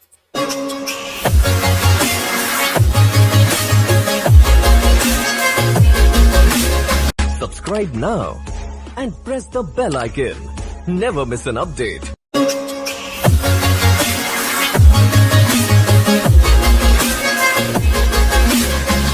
Hi, in this video we will learn about encryption, cryptography and different types of cryptographic algorithms. To begin with, what is encryption? Encryption is the process of converting data into an unreadable format or an encrypted form in order to protect sensitive data from unwanted or prying eyes. Encrypted data can only be decrypted or converted back into the original or readable format only with the use of the right key. Without the right key to decrypt the encrypted data, it just appears as some random data. No one can make heads or tails out of this encrypted data without the right key. There's different types of encryption, symmetric and asymmetric encryption. In symmetric encryption, a same single key is used in the process of encrypting and decrypting the ciphertext. Whereas in asymmetric encryption, two sets of keys are used, two different keys are used. One public key to encrypt the data and a private key to decrypt the data. In symmetric encryption, less computing resources are utilized, whereas in asymmetric encryption, it uses more computing resources. But it's way more secure. In symmetric encryption, since only a single key is used, you have to share the key with the receiver as well. But in case of asymmetric encryption, there's no need to share key with the receiver, since there are two unique keys, one with the sender and one with the receiver, to decrypt the data. Factors influencing effective encryption. Firstly, there's the algorithm strength, the secrecy and difficulty of compromising a key. If the encryption can be easily brute force, then it's not effective encryption, it's weak. So the algorithm has to be strong. And secondly, the existence of backdoors and compromised network or devices. Even if you were to use encryption, even if you were to encrypt the data, but the device you are using is already compromised and the hacker can simply capture the key, then there's no point in encrypting the data. So you have to make sure that there are no backdoors and no device is compromised. Lastly, it's the inability to decrypt the entire ciphertext or message. Moving on, cryptography.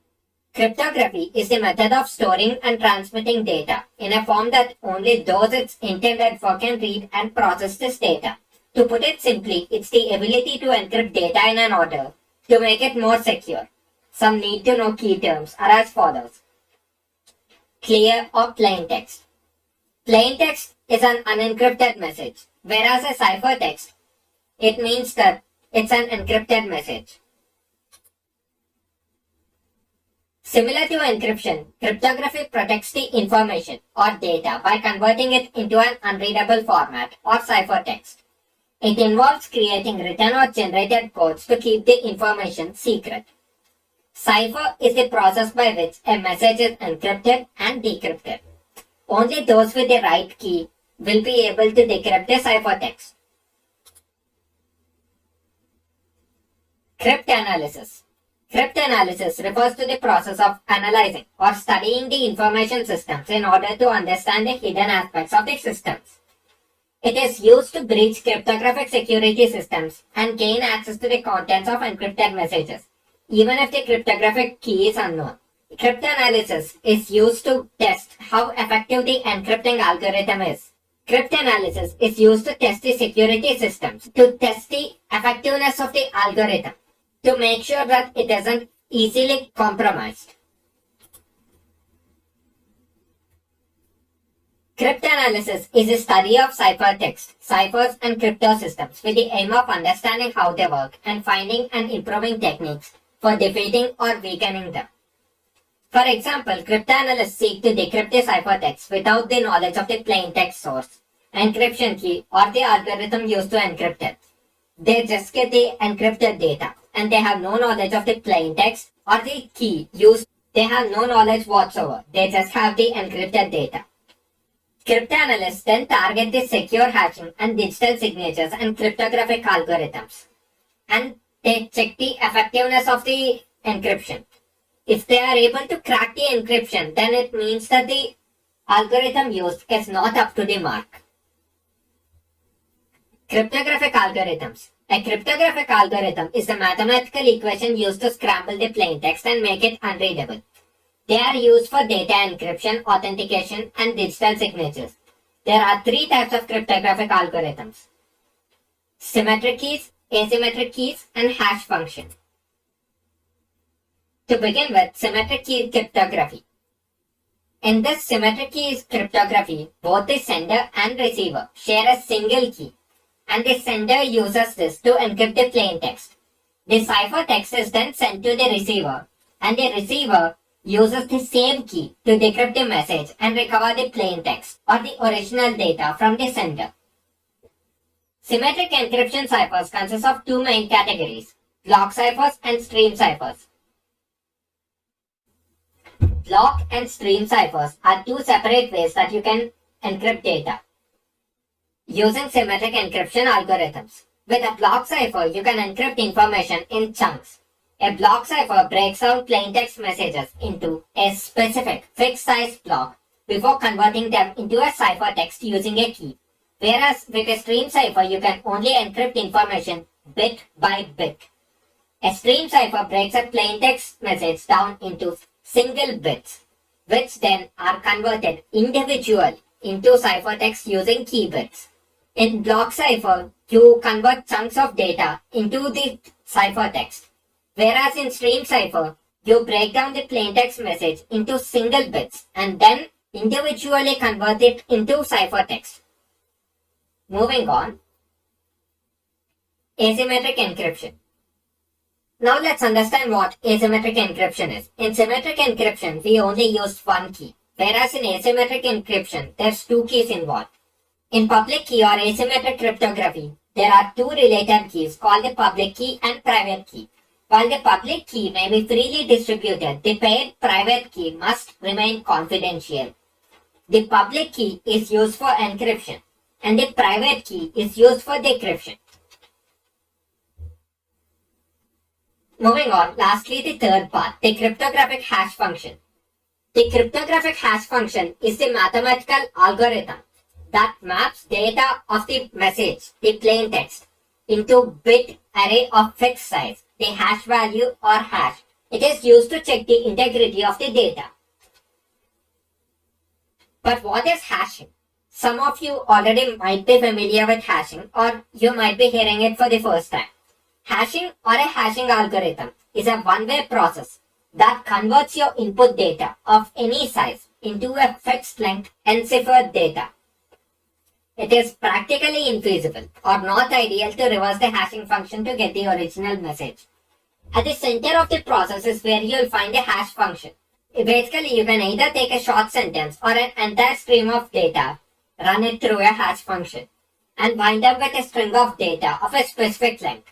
It's a way to hide your original data and make it as challenging as possible to reverse engineer. Passwords use this concept. When you enter a password, it goes through the hashing process. And when the hash value is matching, then the computer allows you to access the resources. So the definition of hash function would be something that takes input data and uses it to create a fixed length output value that's unique and virtually irreversible. And maybe you could try to reverse it, but it simply isn't practical at all. Look at the example input text. Here you can see that the hash value's length remains the same, whether the input value is just a small word or a complete sentence.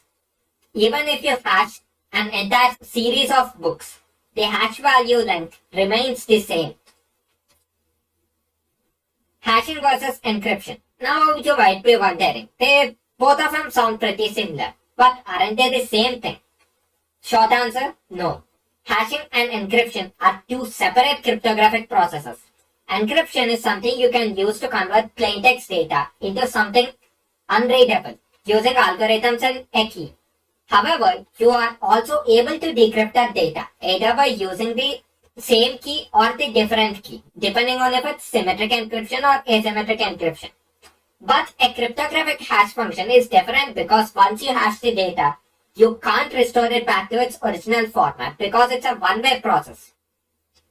In encryption, you can encrypt the data and decrypt the data to get the original format, whereas in the hashing process, once you hash the data, you can't restore it back to the original format. That's the key difference between both of them. Characteristics of a hash function in cryptography. As we discussed before, a hash function is practically irreversible. It's a one-way process.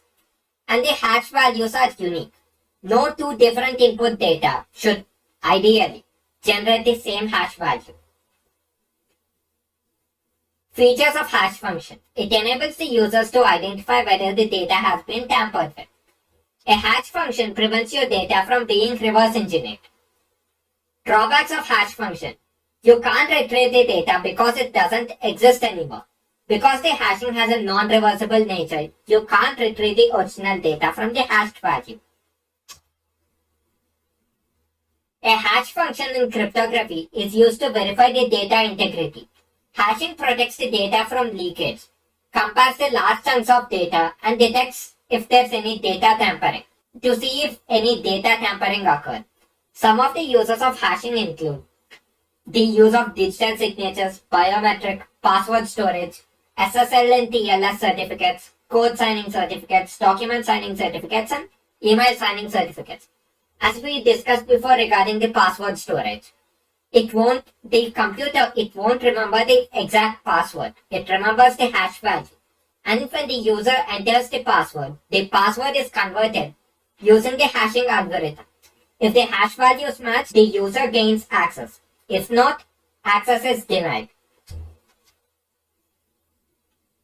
Now all this technical talk, it might be a bit too much, isn't it? I'll try to explain it using an example. Ravi is a senior architect. He is well reputed and he is tasked with designing building plans for a police station. He puts in the efforts and after drawing the plan, he has to send it to the builder. So, while sending it to the builder, he applies the digital signature to his blueprint and emails it to the builder. However, a rival company is jealous of Ravi, so they come up with an evil scheme and they hire a malicious actor to sabotage Ravi's work and reputation. So the hacker, he plans on intercepting the blueprint while it's in transit and he captures the email and he replaces it with a faulty blueprint to sabotage Ravi's work and reputation. However, despite the hacker's efforts, the plan failed. Why? Since the blueprint has a digital signature, the builder calculates the hash value and the computer immediately notifies him that the hash values aren't matching and the blueprint or file received is not trustworthy. So the builder, he contacts Ravi regarding the hash value. He asks, the hash values aren't matching, what went wrong? And he inquires about this discrepancy. Both come to the conclusion that the file has been tampered with.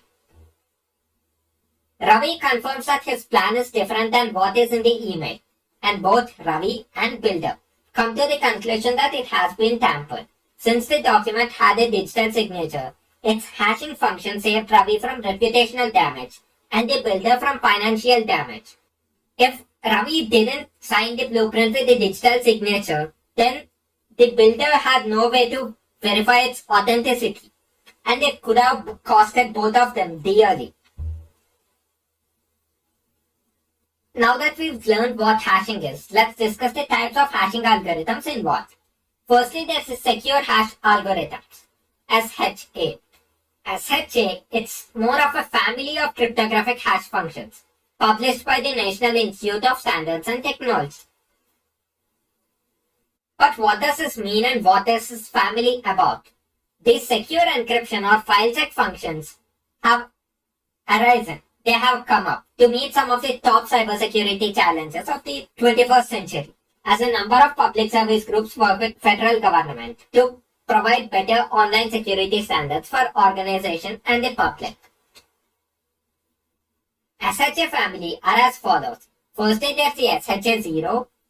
It's the original version, 160-bit hash function published in 1993 under the name SHA. Then there's the SHA-1.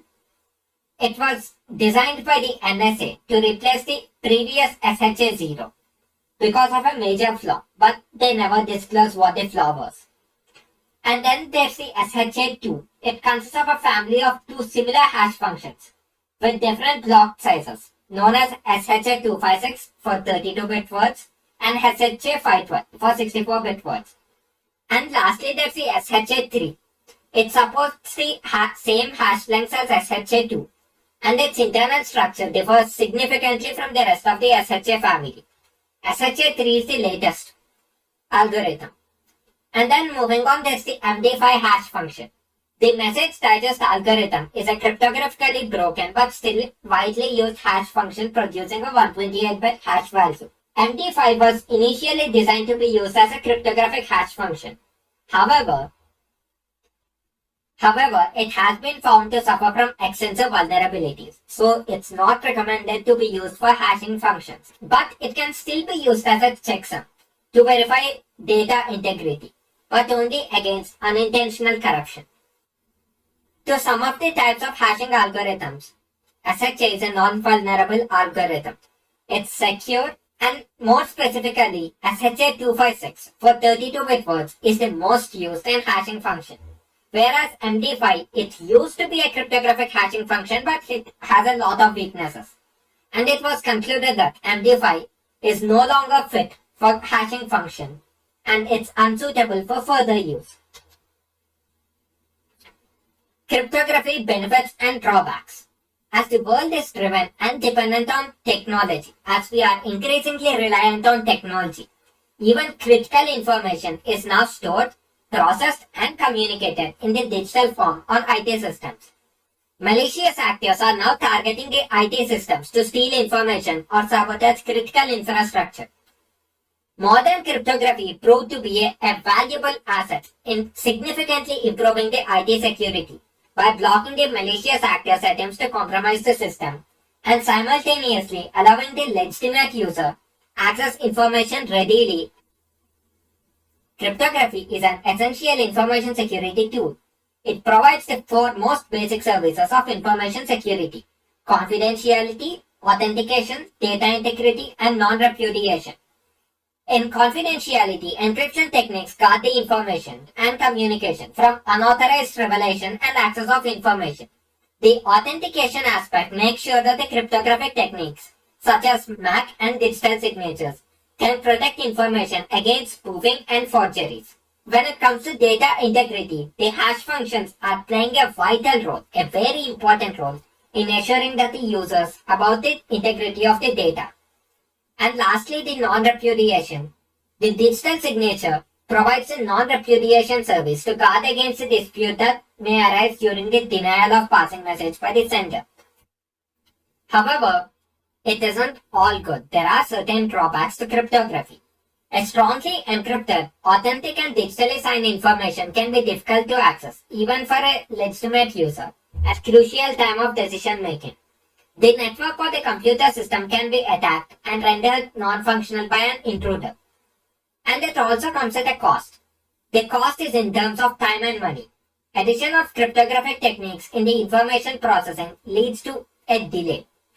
And secondly, the use of public key cryptography requires setting up and maintenance of public key infrastructure, requiring a fair bit of money. And then there's the infrastructure limitation. Because of the number of computational processors involved, the number of operations performed per minute is low when compared with a similar device that doesn't rely on cryptography. Increased security comes at a cost of increased memory requirements.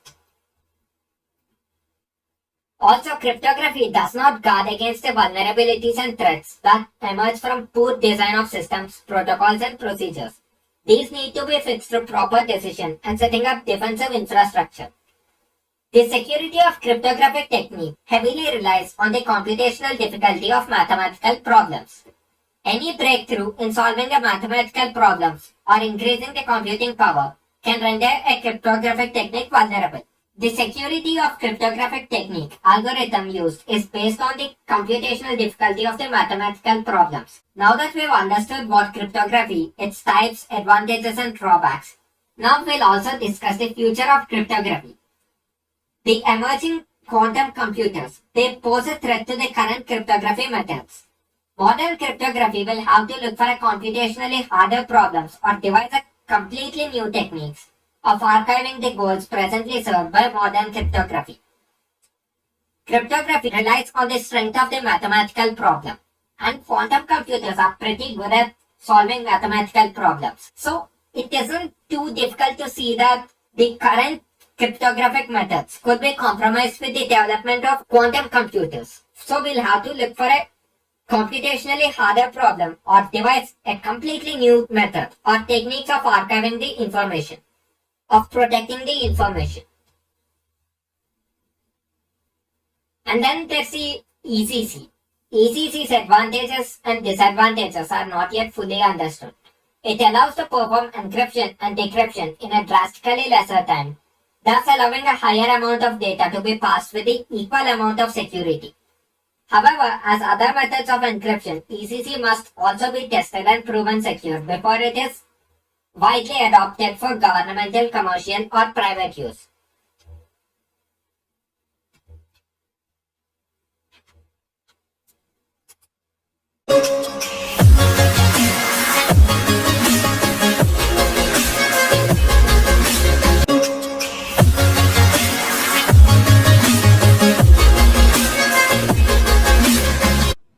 In this video, we will learn about digital signatures, digital certificates, and their benefits.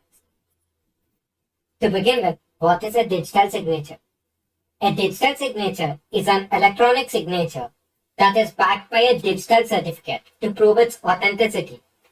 Digital signatures comply with regulations all around the world and provide the highest level of identity assurance. The following are the benefits of digital signatures. They are trusted and compliant, it's protected, the digital signatures are unique to you, and it's easy to validate. A digital signature is a mathematical scheme for verifying the authenticity of digital messages or documents. A valid digital signature, where the prerequisites are satisfied, gives a recipient very high confidence that the message was created by a known sender and that the message was not altered in transit. In the previous video, we've discussed about the Ravi architect example as to how the digital signature saved the architect's reputation. Moving on, the digital signature, it employs asymmetric cryptography. In many instances, they provide a layer of validation and security to messages sent through a non-secure channel. If properly implemented, a digital signature gives the receiver a reason to believe that the message was sent by the claimed sender. Digital signatures are equivalent to traditional handwritten signatures in many respects. But when properly implemented, the digital signatures are far more difficult to forge than the handwritten one. A digital signature scheme typically consists of three algorithms. Firstly, a key generation algorithm that selects a private key uniformly at random from a set of possible private keys. The algorithm outputs the private key and the corresponding public key. Secondly, a signing algorithm given a message and a private key produces a signature. Lastly, a signature verifying algorithm given the message, public key and signature either accepts or rejects the message's claim to authenticity. But how do these digital signatures work? Digital signatures, just like handwritten signatures, are unique to each signer. When a signer electronically signs a document, the signature is created using or utilizing the signer's private key, which is always securely kept by the signer. The mathematical algorithm acts like a cipher, creating the data matching the signed document called a hash and encrypting that data. The resulting encrypting data is the digital signature. The signature is also marked with the time that the document was signed. If the document changes after signing, then the digital signature is invalidated. Digital signatures work through public key cryptographies to mutually authenticating cryptographic keys. The individual who creates the digital signature uses a private key to encrypt the signature-related data, while the only way to decrypt that data is with the signer's public key. If the recipient can't open this encrypted document with the public key, then there's a sign that there's a problem with the document or the signature. This is how digital signatures are authenticated. To put it simply, there are two keys involved. The signer signs the document with a private key and encrypts it.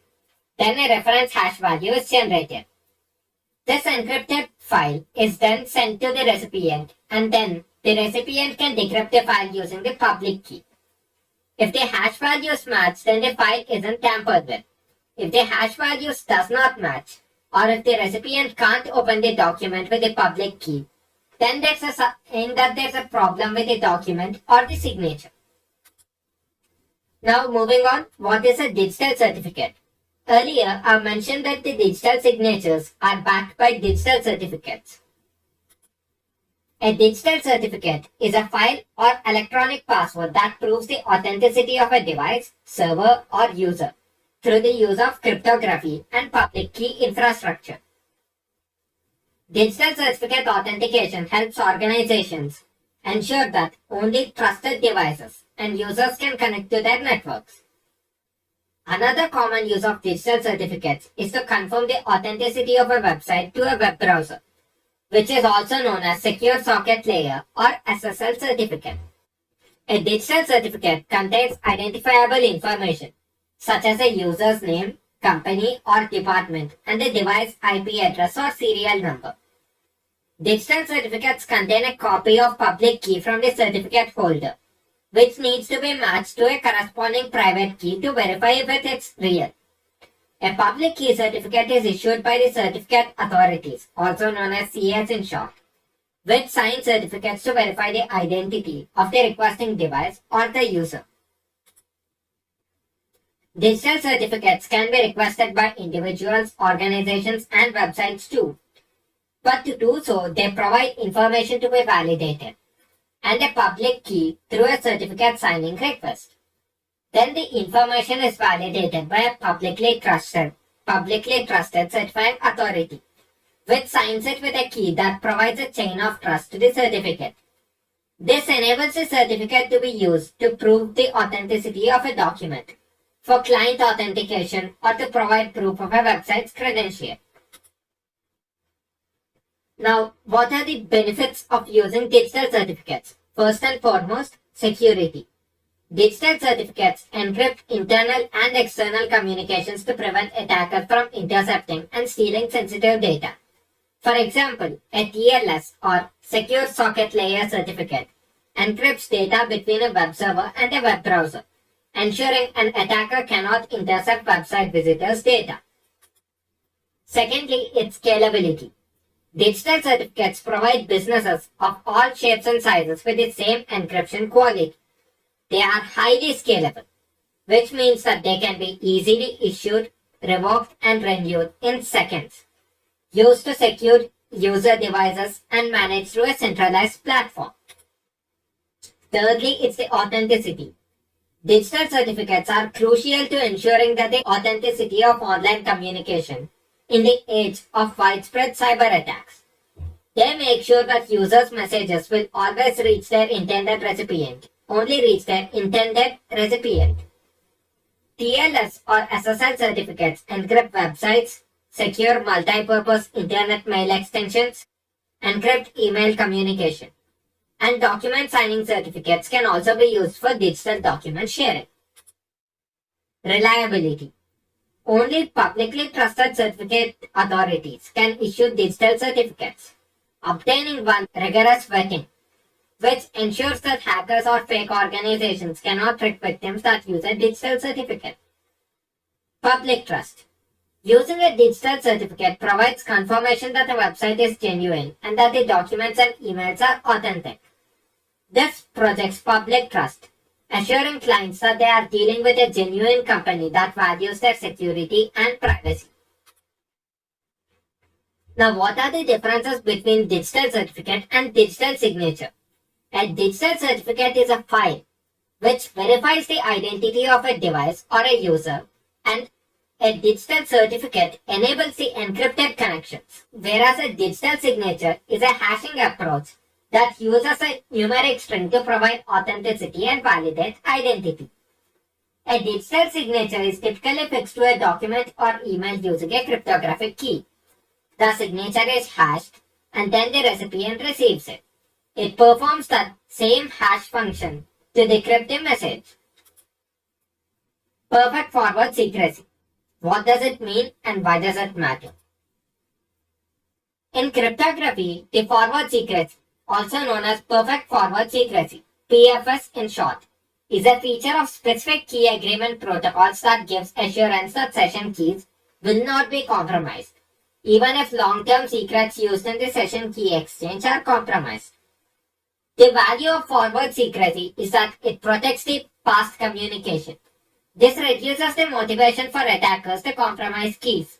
For instance, if an attacker learns that a long-term key, but the compromise is detected and the long-term key is revoked and updated, relatively little information is leaked in the forward secure system.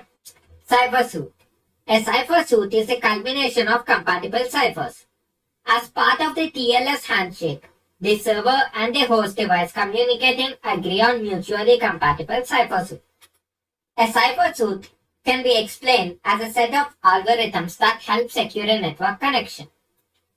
The set of algorithms that cipher suits usually contain include a key exchange algorithm, a bulk encryption algorithm, and a message authentication code algorithm. Overall, there are hundreds of different cipher suits that contain different combinations of these algorithms. Some cipher suits offer better security than other cipher suits.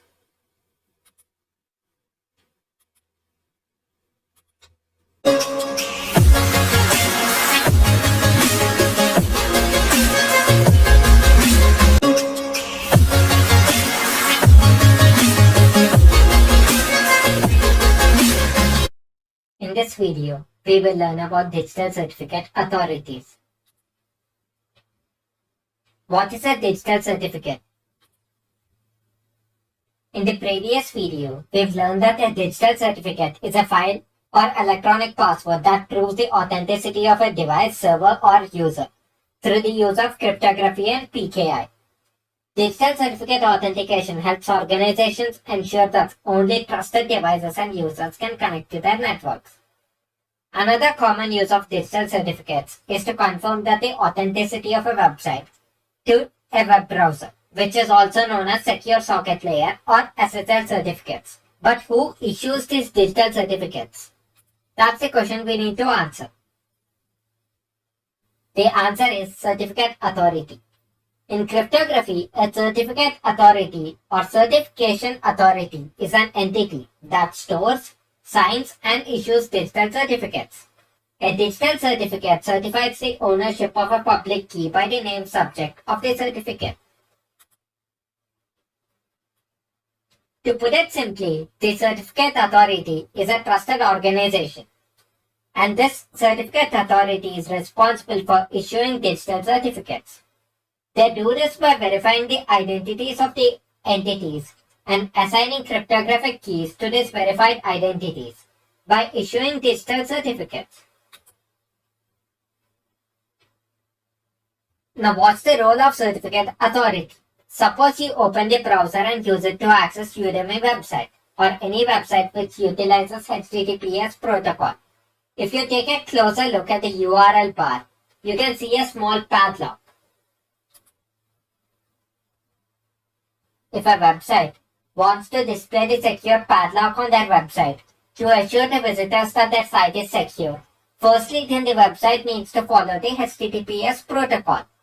Then the website should provide details such as the site ownership details to a certificate authority to get a TLS or SSL certificate to be able to display the secure padlock on their site. Then the CA will verify the information submitted by the entity or website requesting for a digital certificate. Certificate authorities must stick to and uphold the industry standards to ensure that every other CA follows similar process for verifying the entity's identity and granting certificates. The CA should also maintain a record of the entities and certificates issued, so it will be able to solve the validation requests. Certificate authorities are responsible for securing our online activity. Without CAs, online activities such as banking, shopping, or merely browsing the web would be less secure, and you'd be more prone to cyber attacks. Data entered into a web form would not be secure, and it could potentially be captured by a hacker who is sniffing the data between the browser and the server. Certificate authorities verify the details submitted by the organizations, individuals, and websites to make sure that only the legitimate ones get a TLS or SSL certificate. This creates trust in the website after CA makes sure that the site is following secure practices, leading to a secure online browsing activity.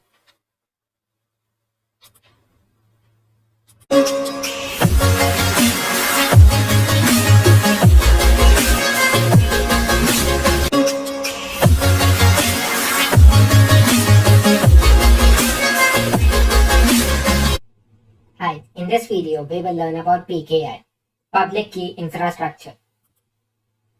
What is Public Key Infrastructure? It refers to the tools used to create and manage public keys for encryption.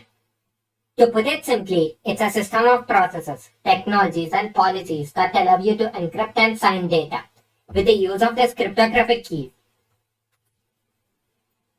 Public key infrastructure is a common method of securing data transfers on the internet. It is built into all web browsers used today, and it helps secure public internet traffic. Organizations can also use PKI to secure their internal communication as well.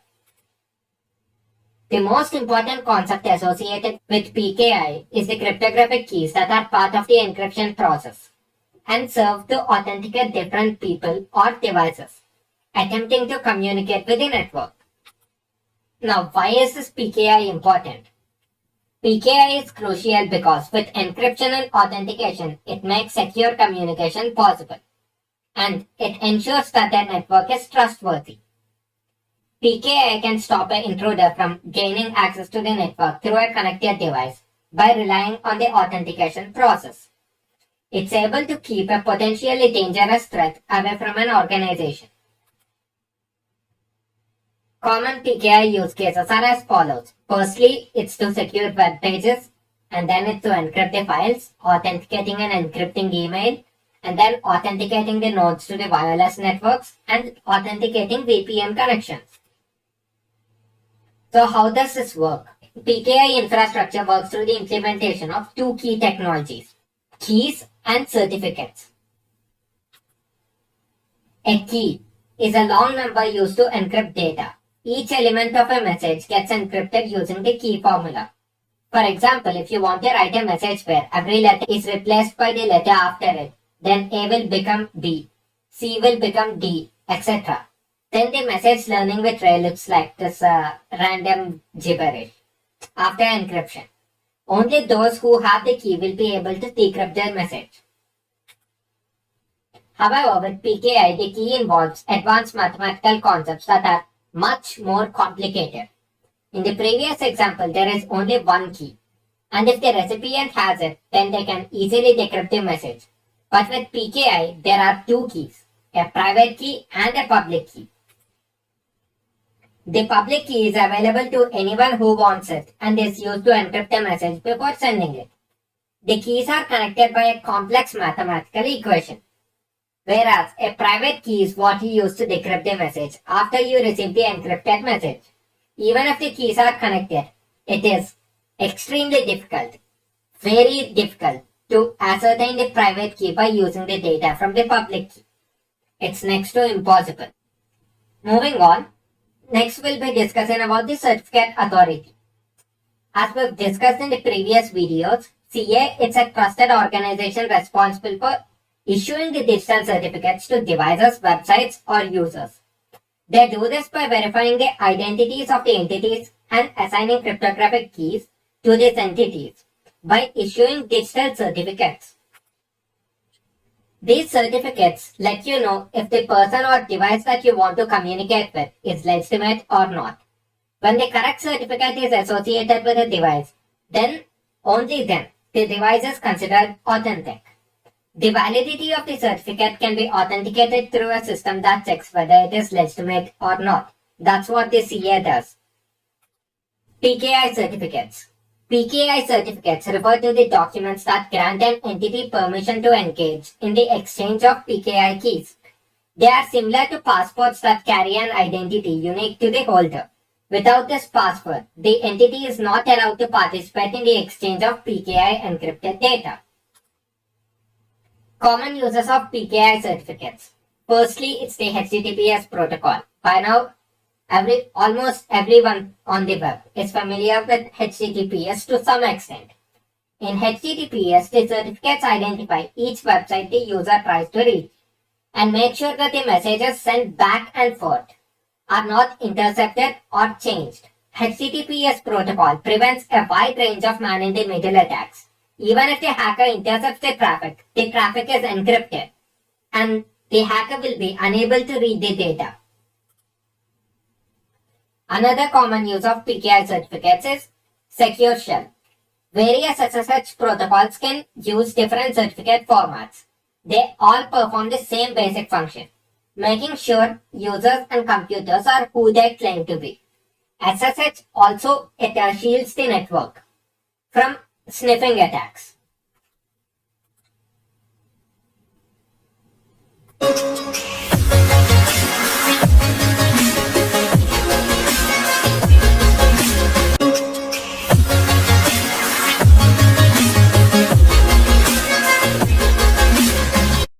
Hi, in the previous video we've learned about the public key infrastructure.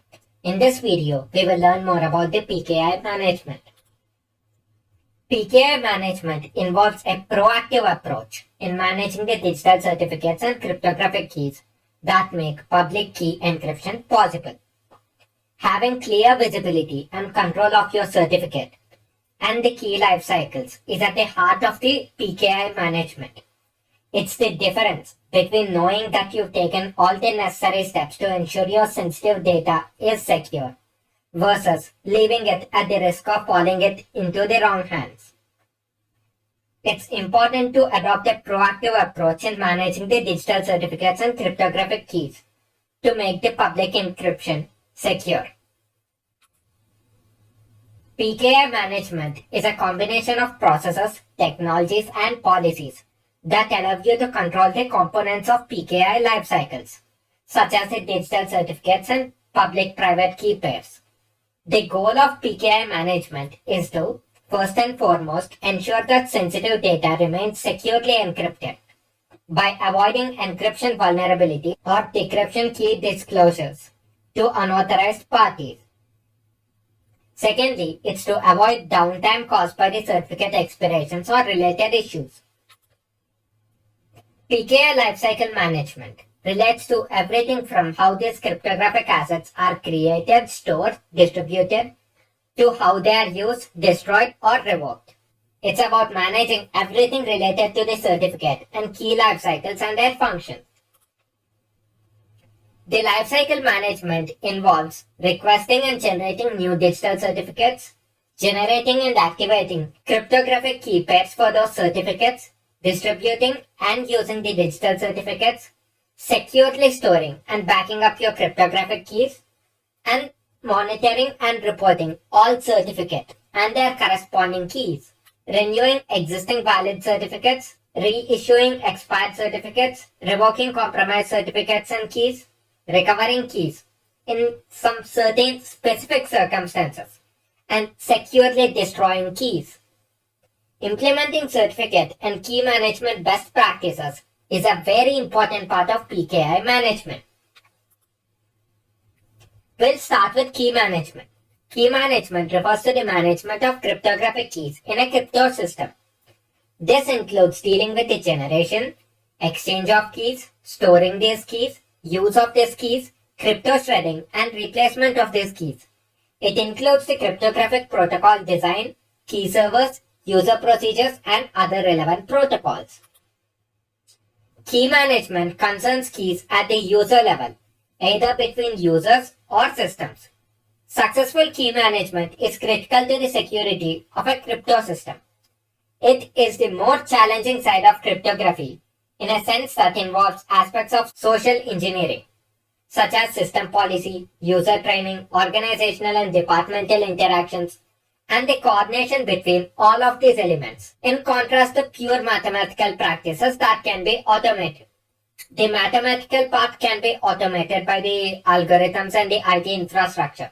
However, an organization, when it comes to the key management, it should focus more on the aspects of social engineering attacks, user training, how the organizational and departmental interactions take place, and ensure that they're coordinated.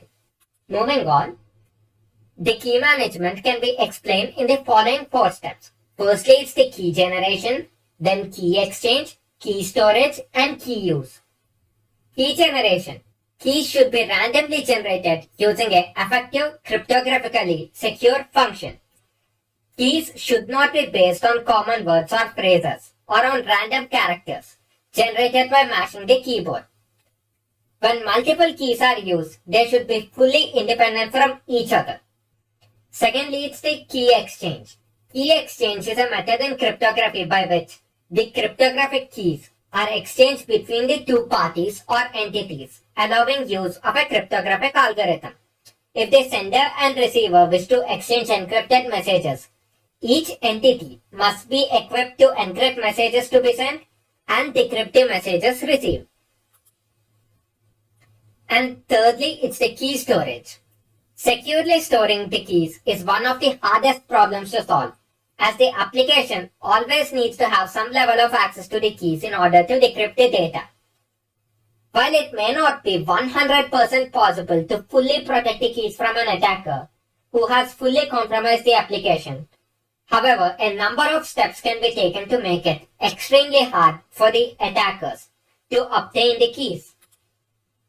This includes the solutions such as the use of hardware secured module, HSM in short, or the use of key vaults to securely store the keys. Lastly, it's a key use. One of the factors you need to consider is the length of time a key is to be used, and therefore the frequency of replacement. You need to account for the time it takes to issue, use, and replace the keys. Changing keys increases any attacker's required efforts. However, change it too often and you'll be complicating the process. It may turn out to be difficult for the organization. It's also very important to keep track of the key's validity and manage the keys accordingly. Encryption keys should be changed or rotated based on a number of different criteria. If the previous key is known or suspected to have been compromised, don't use the key anymore. Replace it as soon as you can. Secondly, it's about after a specified period of time has elapsed. Let's say the organization agrees on changing or rotating the key every 2 months. Make sure that the key is changed or rotated every 2 months. And lastly, after the key has been used to encrypt a specific amount of data, make sure if it's still secure or not. If a key has been in use for too long, it might pose a security risk. Certificate renewal and expiration. When a certifying authority issues a certificate, they are issued with a limited duration. And when the certificate expires, the key associated with it will not work anymore. Any organization can renew this existing key or generate an entirely new key by reapplying to the certifying authority. Then the certifying authority will issue digital certificates, but only when the entity meets the compliance requirements. And after granting the certificate, they can revoke or suspend the certificate whenever they want if they find that the compliance requirements aren't being met. Certificate suspension is temporary. It can be re-enabled. However, revocation is permanent. If the certificate is revoked, then it cannot be reinstated. Certificates can be revoked or suspended based on a lot of reasons. It could be because of the following reasons. Unspecified request from the organization to the certifying authority. Compromise of cryptographic keys. Superseding old or outdated certificates. And lastly, it's the cessation of organization's business processes. When the organization halts its business processes. Certificate revocation list. CRL, in short, is a list of digital certificates that have been revoked or suspended by the authority before their scheduled expiration date. The goal of this list is to let the visitors know that the certificates are no longer trusted and they might be dealing with an incident. CRLs are still widely used by the certifying authority. Certificate authorities are required to keep track of the SSL certificates they revoke. After the certificate authority revokes a SSL certificate, the CA takes the serial number of the certificate and adds it to the list. Normally, only client devices need to check if a certificate authority has revoked an SSL certificate. Clients make this check so that they can warn users about trusting a website, an email server, or a device. To check the revocation status of an SSL certificate, the client connects to the URLs and downloads the certificate authority's certificate revocation list. Then the client searches through the CRL for the serial number of the certificate to make sure that it hasn't been revoked. This is all an automated process. OCSP, Online Certificate Status Protocol. OCSP enables real-time status checks on the security certificates. And it is fundamental and it is important to the extended validation of the SSL certificates. When a user makes an HTTPS connection with a web server, the web browser typically performs an OCSP check with the certificate authority that issued the SSL certificate in order to make sure that the certificate is still valid and hasn't been revoked. For example, to view the certificate in the Firefox PC browser, press the lock button on the URL bar. Then press the Connection Secure button to see more options. We can see that we are securely connected and the connection is verified by DigiCert Inc. However, to learn more, you can click on the More Information button. Now, if you click on View Certificate, you will be able to view a detailed certificate with all the technical specifications.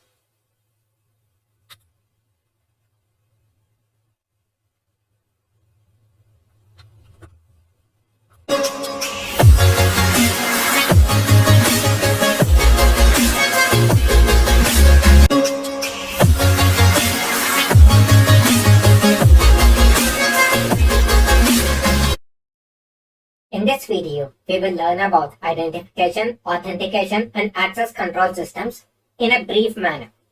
To begin with, what is identification? Identification can be best described as a set of techniques used for carrying out tasks such as identity proofing and creation of a user account in a database when it comes to cybersecurity.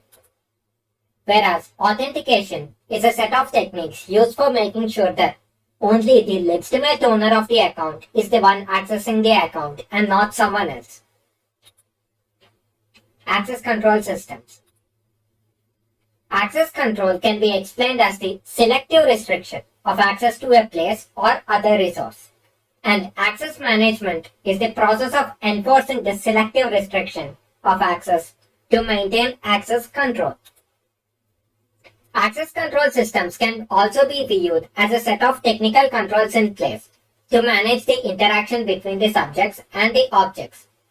The subject can be a user, device, or any entity capable of requesting and gaining access to resources, whereas objects can be explained as the resources the subjects interact with.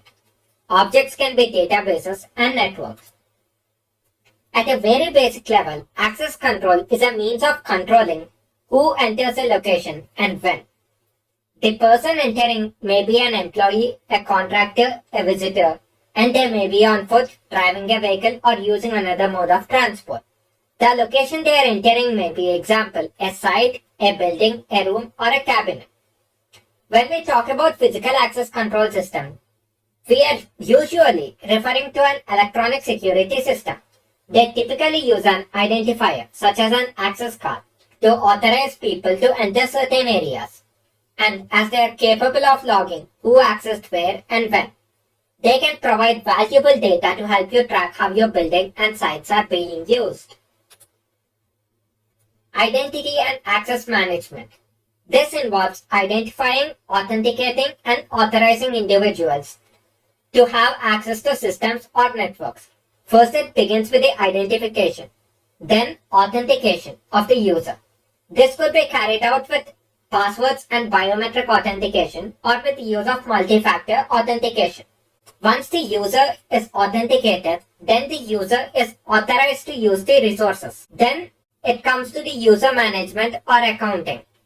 The idea behind the identity and access management is to ensure that the right users have right access to the right resources at the right time for only the right reasons. Moving on, multi-factor authentication. Multi-factor authentication is an electronic authentication method in which a user is granted access to a website or an application only after successfully presenting two or more pieces of evidence to an authentication mechanism. For example, Google's two-step verification is an example of multi-factor authentication. Even after entering the right password, Google will send a verification code before logging you into your account. This could be an OTP.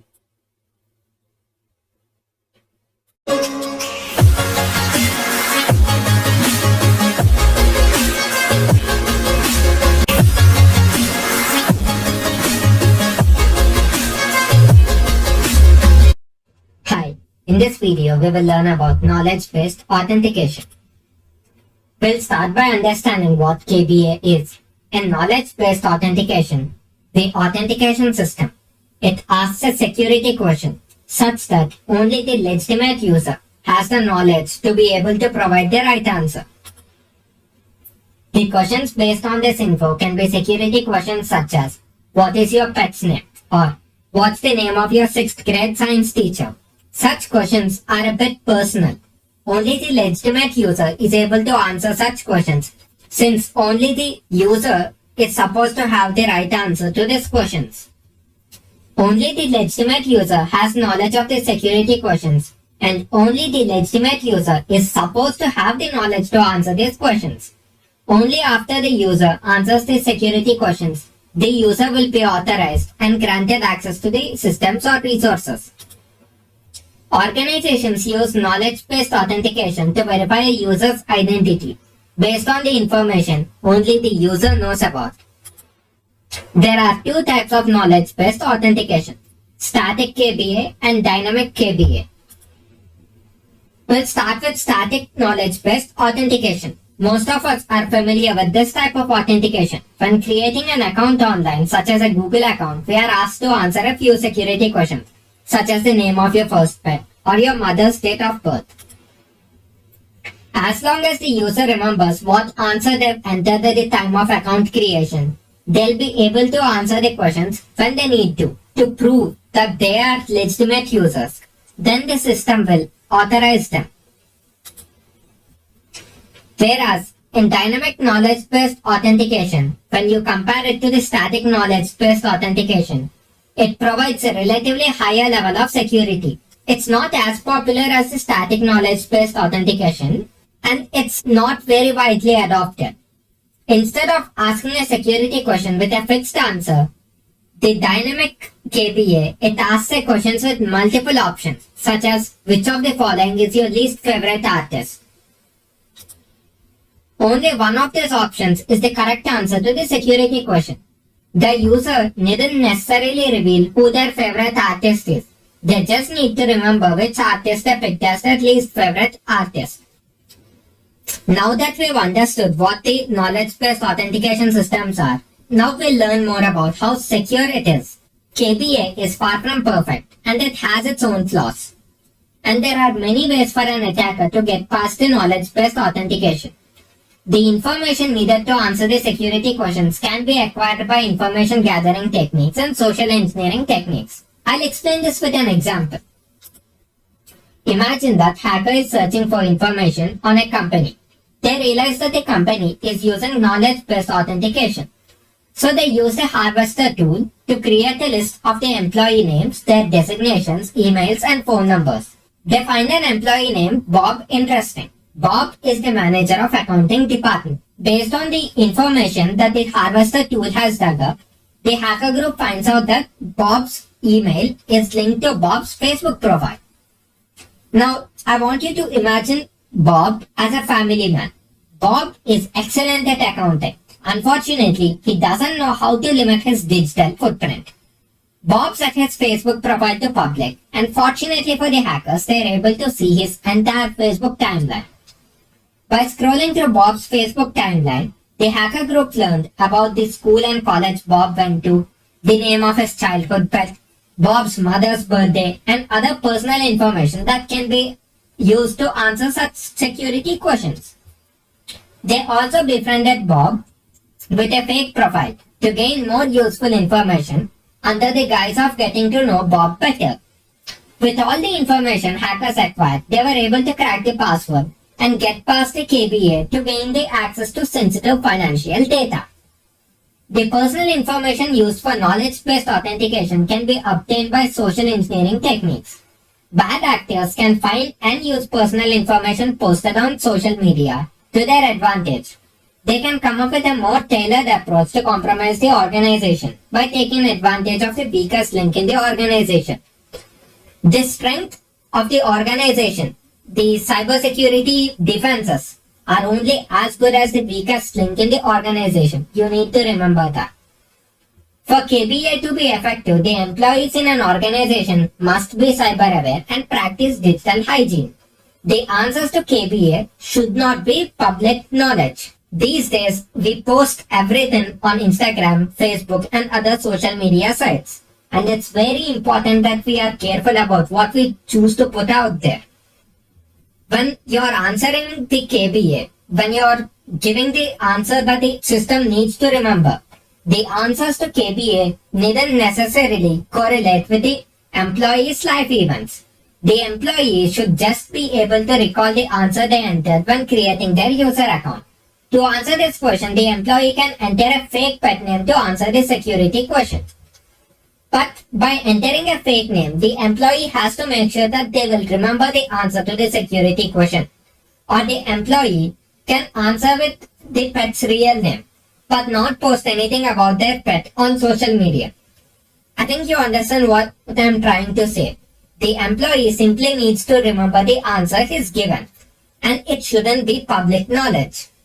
So when the system it tries to confirm if it's the legitimate user, then the user has to be able to remember the answer they've given in the first place. So the system will be able to authorize that login. Practicing good digital hygiene will also make it extremely difficult for attackers to gain information on you. So be careful about what you are gonna post on the web. Windows authentication. The Windows operating system itself will have inbuilt complex architecture mechanisms to authenticate user logins. The Windows operating system accounts for authenticating the following login scenarios: local sign-in, remote sign-in, and network sign-in. Linux authentication. In Linux authentication, when the user logs into the shell, The user's password is compared to the hash value stored in the Linux directories. Linux utilizes PAM framework. PAM is a framework for user authentication. It provides the admin the freedom to choose the authentication mechanism of his choice and put a variety of constraints on the authentication process. Moving on, single sign-on authentication. SSO in short is an authentication method that enables users to securely authenticate with multiple applications and websites by using just one set of credentials.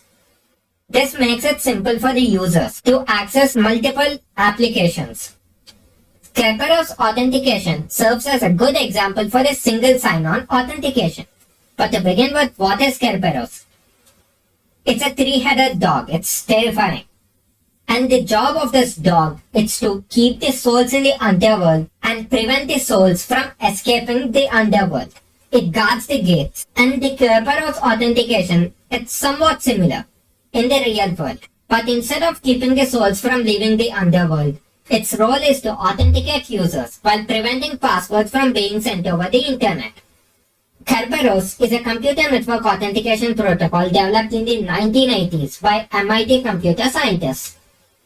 Originally, it was designed for their educational project called Project Athena, but today it supports a large breadth of function, including SSO implementations, and serves as the go-to authentication protocol for websites. Many popular operating systems, including Windows, have the Kerberos built in. It uses third-party ticket authorization and strong cryptography to make it harder for hackers to gain access to a corporate network. But how does it work? It is a single sign-on authentication method. It uses symmetric key cryptography and key distribution center to authenticate and verify user identities. A key distribution center is the way to automatically distribute keys to support arbitrary connections between pairs of users. Client and application server depend on KDC for their identity confirmation. A KDC involves three aspects: a ticket granting server, a Kerberos database that stores the password and identification, and an authentication server. Let's say we have an authorized user, the client, a key distribution center, which grants access to the corporate network, and the server. First, the user or client sends a message to the key distribution center, KDC, requesting keys so that the user can prove its authenticity and access the services of the network. The client sends the request to the KDC. Then the authentication server in KDC will send the ticket back to the user. The ticket will be in encrypted form. Then the user will decrypt the message from the authentication server and gets the hash code. To sum it up, the client receives the ticket from the KDC, the authentication server. This ticket is in encrypted form, and the client will decrypt the ticket to obtain the hash value. Once the client obtains the hash value, then it is sent back to the authentication server, and the authentication server will now use this hash code to verify the client's authenticity. If the user is authorized, then the authentication server gives a service ticket, also known as a secret key, to the ticket granting server in the KDC. Then the ticket granting server gives the secret key or the ticket to the authorized client device. Using this ticket, the client communicates with a server to gain access to the network. Now moving on, we'll be learning about the password authentication protocol. Password authentication protocol is used by point-to-point protocol to validate users. PAP authentication requires the calling device to enter the username and password. If the credentials match with the local database, then it is allowed access. Otherwise, it's denied access. Challenge Handshake Authentication Protocol, also known as CHAP. CHAP uses a three-way handshaking protocol for authentication: challenge, response, and verification. First, the authenticator sends a challenge packet to the peer, and the peer responds with a value using its one-way hash function. Then the authenticator matches the received value with its own calculated hash value. If the values match, then the authentication is acknowledged. If not, the connection is terminated. Attacks carried out against authentication protocols. What is a brute force attack?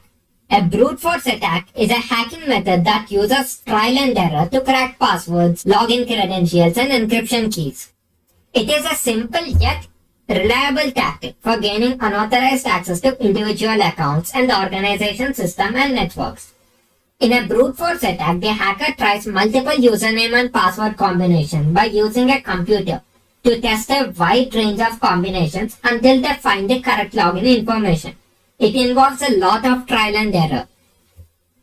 Dictionary attacks. When an attacker has a high degree of confidence that the password they are trying to crack consists of a certain words, phrases, or number and letter combinations, it can be much quicker to compile a dictionary of possible combinations and use that instead. Commonly used password lists, popular names, pet names, movie or television characters, and other words can all be a part of this dictionary list. Hybrid brute force attacks. A hybrid brute force attack is when a hacker combines a dictionary attack method with a brute force attack. The attacker starts with a list of potential words, then experiments with character, letter, and number combinations to find the correct password. This approach allows hackers to discover passwords that combine common or popular words with number, years, or random characters, such as San Diego 123 or Robo 2020.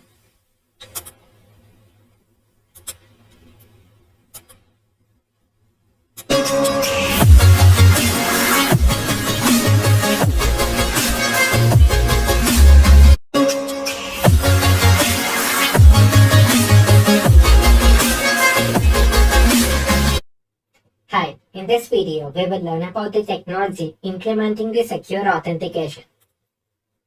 When it comes to key storage under the key management steps, securely storing the cryptographic keys is one of the hardest problems to solve, as the application always needs to have some level of access to the keys in order to decrypt the data.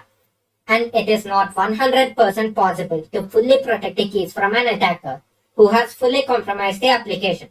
However, a number of steps can be taken to make it harder for them to obtain the keys.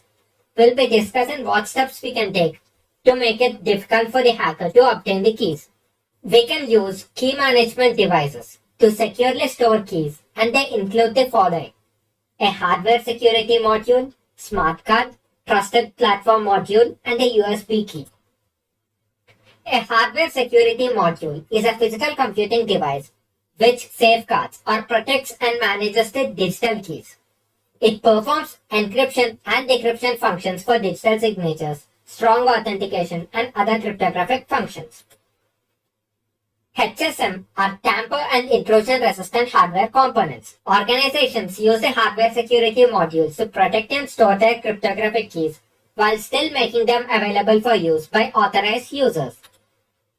Hardware security modules' purpose. Its very purpose is to control access and limit risk to your company's sensitive private keys to securely store them. Now we'll be discussing about the smart card. A smart card is a physical card with an embedded built-in chip in them. Smart cards serve as a security token. Usually the card is brought to the card reader and the reader authenticates the card either through direct physical contact or near-field communication. Smart cards use encryption to protect the data inside the microchip. The microchip in the smart card contains the data such as the private key and digital certificate, and it can only be read and authenticated by the reader. Smart card authentication. How are the smart cards used for identity authentication? Within an organization, an employee's identity is tied, it's related to the company deployed smart card. The embedded chip in the smart card stores and presents the cryptographic keys. The key inside the microchip is unique. Each employee has their own unique key and it's assigned to an identity. This private key and employee identity are linked, they are related, and they are stored in an authentication database.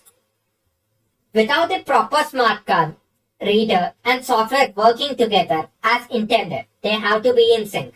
The user is unable to access the company resource and would otherwise need live on-site help desk support to find an alternative means of gaining access. Upon the loss of a card, the former card's access is immediately revoked and a new card with a new key is issued to the employee. And an entry is made into the database as to this unique private key is linked to this employee. Now moving on, Trusted Platform Module. TPM in short is an international standard for a secure crypto processor. It's a dedicated microcontroller designed to secure hardware through integrated cryptographic keys. The term can also refer to a chip conforming to the standard. TPM is used for digital rights management, Windows Defender, Windows Domain Logon, protection and enforcement of software licenses, and prevention of cheating in online games. Lastly, USB security key. A USB security key is a USB flash drive which securely stores the private key. Without one plugged in to your device, your computer or program won't unlock. It's as simple as that. It's like a key, except it's a USB flash drive with a private key in it. Authentication protocols. Authentication protocol is a cryptographic protocol specifically designed for transfer of authentication data between two devices. It allows the server to authenticate the connecting device and authenticate itself before establishing connection between the two devices. Point-to-point tunneling protocol, PPTP in short, is a data link layer protocol for wide area networks that enables network traffic to be captured and routed over unsecure public networks such as the internet. Point-to-point tunneling protocol allows the creation of virtual private networks, which tunnel TCP/IP traffic through the internet. Basically what it does is, a secure tunnel is created between the device and the server, and the data is securely transmitted within this tunnel. This allowed the creation of the virtual private networks. Moving on, Extensible Authentication Protocol. Extensible Authentication Protocol is an authentication framework commonly used in network and internet connections. EAP is used on encrypted networks to provide a secure way to send identifying information to provide network authentication. EAP methods protect a specific portal so that only users with an authentication key or password can get the network access. These methods limit the number of users and help prevent network congestion, making the networks faster and more secure. IEEE 802.1x. It's the standard for local and metropolitan area networks. It's port-based network access control. Devices attempt to connect to local area networks or wide local area networks or wide area networks. They require an authentication mechanism. And this standard for port-based network access control provides protected authentication for secure network access. It allows access to network with the use of a Radius server. But what is a Radius server? Radius stands for Remote Authentication Dial-in Service. Radius is a protocol for authentication, authorization, and accounting of remote access connections using dial-up networking and virtual private network technology. Radius is a client-server protocol that centralizes the profile information of dial-up users in a central database on a Radius server. In a typical session, the client dials into the NAS, an internet service provider, and submits its credentials. Then the NAS reformats as Radius packets and forwards to the Radius server. The Radius server authenticates the user and allows the user to complete the network connection. All communication between the client and the Radius server is encrypted.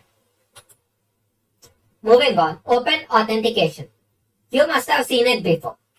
Open Authentication is an open standard organization protocol or framework that provides applications the ability for secure designated access. For example, when logging into Udemy, you can tell Google that it's okay for Udemy.com to access your profile without having to give Udemy your Google account password when you press the Continue with Google option. This minimizes the risk in a major way. In the event Udemy suffers a breach, your Google account password, it remains safe. And this open authentication, it makes it convenient for you to log into other websites. Multi-factor authentication. Multi-factor authentication is an electronic authentication method in which a user is granted access to a website or application, but only after successfully presenting two or more pieces of evidence to an authentication mechanism. This could mean a password and an OTP or password and biometrics. Google's two-step verification is an example of multi-factor authentication. Even after entering the right password, Google will send a code for verification purposes before logging you into your account. Only after you enter the correct code, then Google will log you into your account.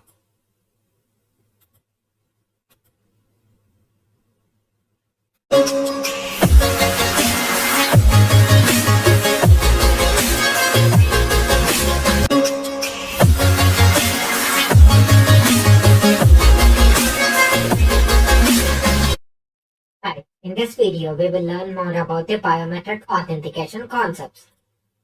What is biometric authentication? Biometric authentication involves using some part of your physical makeup in order to authenticate you. This could be a fingerprint, an iris scan, a retina scan, or some other physical characteristic. Biometric authentication cannot and does not depend on the secrecy of biometric traits, but instead, this authentication relies on the difficulty of impersonating or mimicking the living person presenting the trait to a capture device. Biometric authentication works by comparing two sets of data. Consider fingerprint scans, for example. If the data read by the sensor and the data inside the database are nearly identical, then the device knows that the visitor and owner are one and the same person and gives access to the person.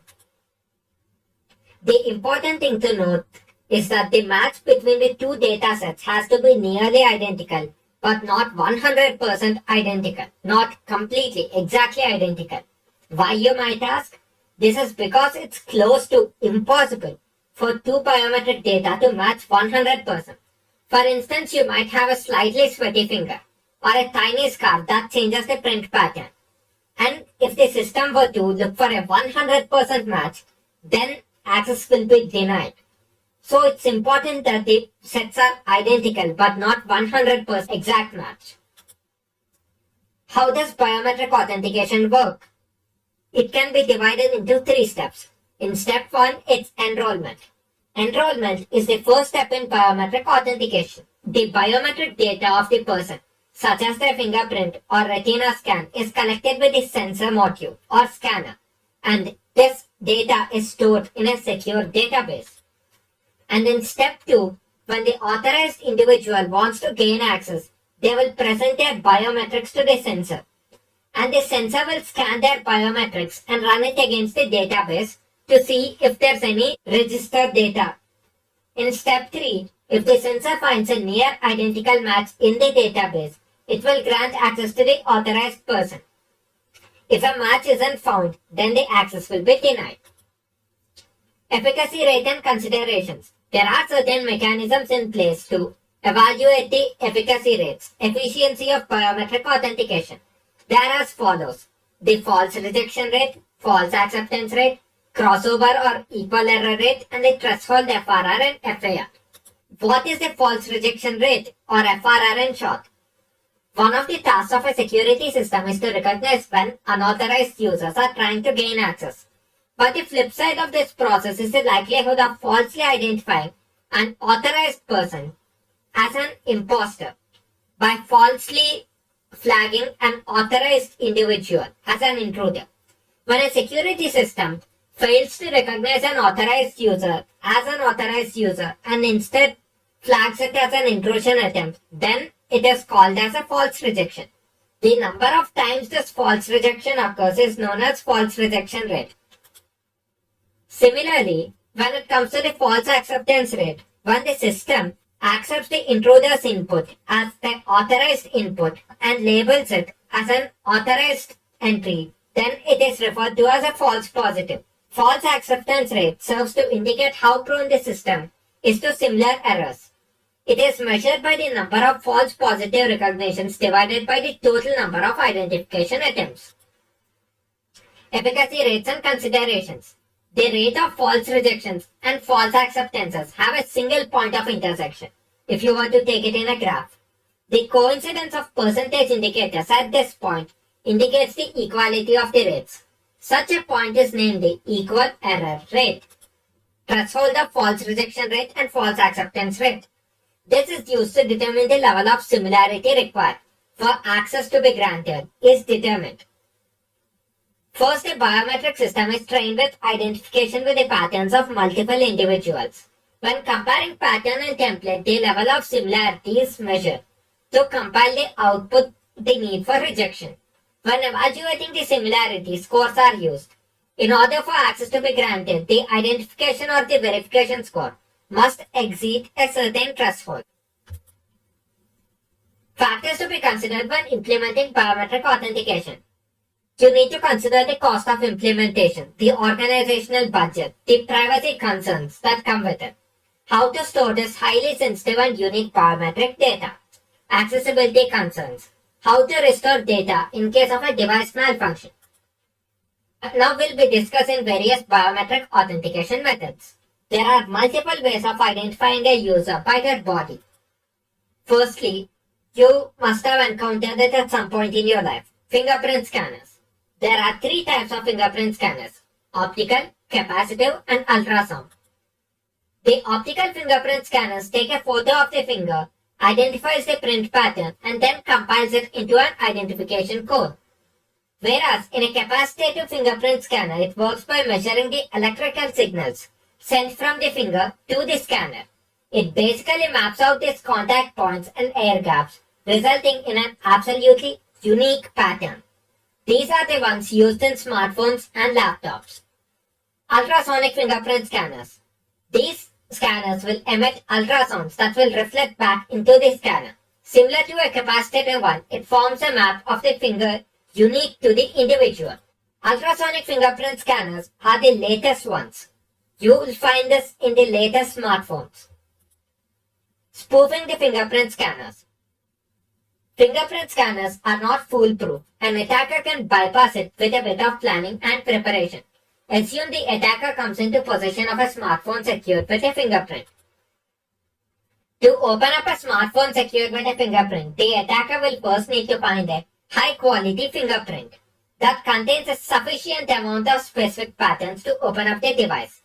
Then an attacker will lift the fingerprint, place it on a plastic laminate, and then cast a finger to fit this mold.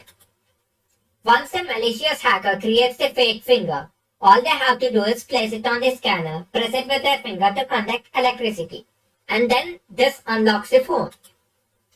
Moving on, retina scanner. Security researchers consider the eye as one of the most reliable body parts for biometric authentication, since the retina and iris remain completely unchanged during a person's lifetime. They go through no changes whatsoever. A retinal scan will illuminate the complex blood vessels in a person's eye using infrared light, making them more visible than the surrounding tissue. Just like fingerprints, no two individuals will ever have the same retinal pattern. Each retinal pattern is unique. Iris scanner. Iris scanners rely on high-quality photos or videos of one or both irises of a person. Irises too are unique to an individual. However, iris scanners have proven to be easy to trick simply by using a high-quality photograph of the subject's eyes or face.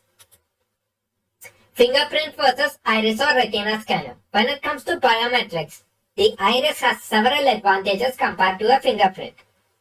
You don't spread the information every time you touch something. The iris stays virtually unchanged throughout a person's life, whereas a fingerprint on the other hand can be dirtied, scarred or eroded. So, you can't use a fingerprint with dirty, sweaty or injured hands, whereas iris or retina scans, however, have no such problem. The only major disadvantage of an iris scanner is that high-quality photos of your eyes can trick the scanner and unlock the device. For some scanners, all it takes is taking a photo with a camera in the night mode, print the iris on the paper, and then putting a wet contact lens to mimic the roundness of the human eye, and placing it in front of the scanner. Moving on, speaker recognition. Unlike voice recognition, speaker recognition wants to identify who is talking and not what is being said. In order to identify the speaker, the specialized software will break down their words into a packet of frequencies called formants.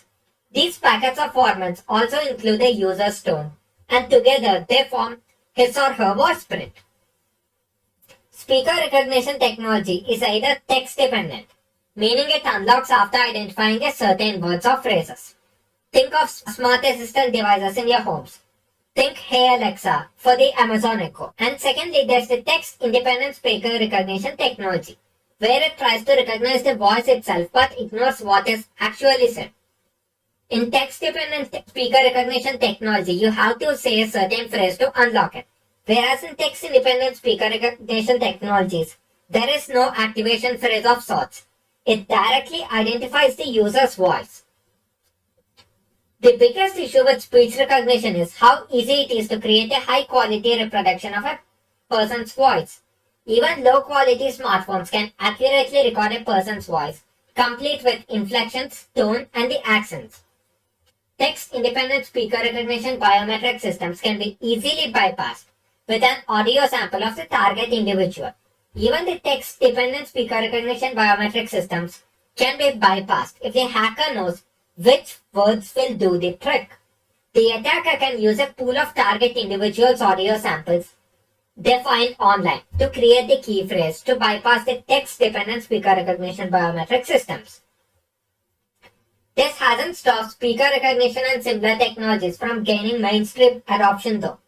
Just look at the success of Amazon Echo, Google Home, and other voice-controlled speakers integrated into a lot of smart homes. It's an amazing biometric authentication experience for the users. At the same time, it poses a security risk of nightmare proportions. Facial recognition. Facial recognition systems approach the biometric authentication from a lot of angles. The classic way is to simply extract your facial features from an image. Eyes, nose, the distance between your lips and nose, and such factors, and compare them to other images to a match. Through skin texture analysis, your unique lines, beauty marks, wrinkles, and so on are turned into a mathematical space, which is then compared to other images. Spoofing facial recognition. Facial recognition isn't perfect. It can be fooled with makeup, masks, or in some cases, simply by obstructing part of your face. This is where thermal imagery and other technologies stepped up the game. Hand and finger geometry. Hand geometry scanner will measure the palm thickness, finger length and width, knuckles distance, and so on. While it isn't as unique as prints, iris scanners, or tri-dimensional face maps, our hands are different enough from other people's. That makes them a viable authentication method in some cases. Advantages of this kind of system are its cheapness, ease of use, and unobtrusiveness. It also has a few major disadvantages as well. A hand size can vary over time. Health problems might limit movements. More importantly, a hand is not that unique. So this system has low accuracy. Vein geometry. Our vein layout is completely unique and not even twins have the same unique geometry. It is unique for every individual. In fact, the overall layout is different from one hand to another. Another added advantage of veins is that they are incredibly difficult to copy and steal because they are only visible under very specific controlled circumstances. A vein geometry scanner will light up the veins with near-infrared light, which makes your veins visible in the picture. And then there's the DNA-based authentication methods. DNA is the most reliable personal identification method. It is intrinsically digital and does not modify during a person's life. DNA is the structure that defines who we are physically and intellectually. It is not possible that any other human being will have the same set of genes. However, even this method is not foolproof. Behavioral identifiers. Typing recognition determines a person's identity based on their unique typing characteristics, such as the speed at which someone types, the length of time it takes to go from one letter to another, or the level of impact on the keyboard. And then there's the gait recognition. It's a type of behavioral biometric authentication that recognizes and verifies people by their walking style and pace. Compared to other first generational biometric modalities, such as the fingerprint and iris recognition, gait has the advantage of being unobtrusive, in that it requires no subject contact. Passwords versus biometrics, which is stronger? As I mentioned before, the strength of biometric authentication doesn't rely on secrecy, but on how difficult it is to obtain the biometric markers or biometric proofs for the hacker.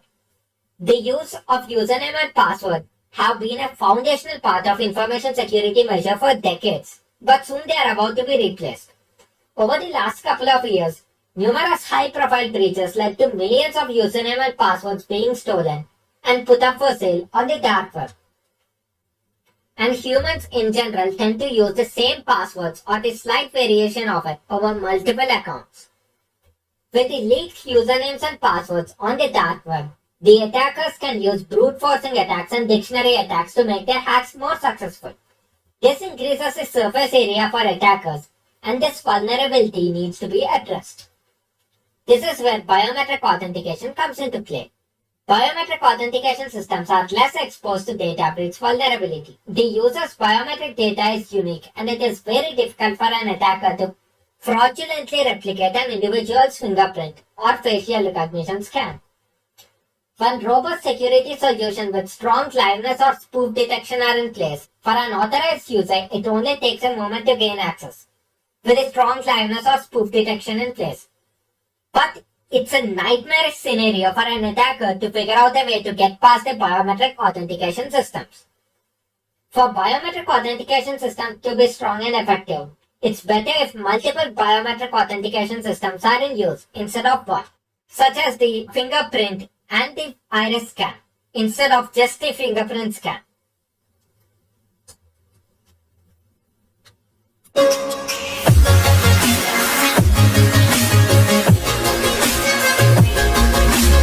Subscribe now and press the bell icon. Never miss an update.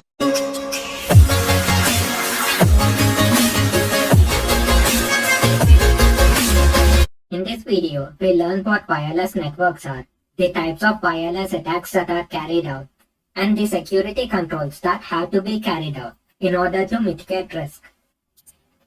To begin with, what are wireless networks? They are computer networks that are connected by radio waves. They are called wireless networks. They generally use radio waves for communication between the network nodes. They allow devices to be connected to the network while roaming around within the network coverage area. Wireless attacks.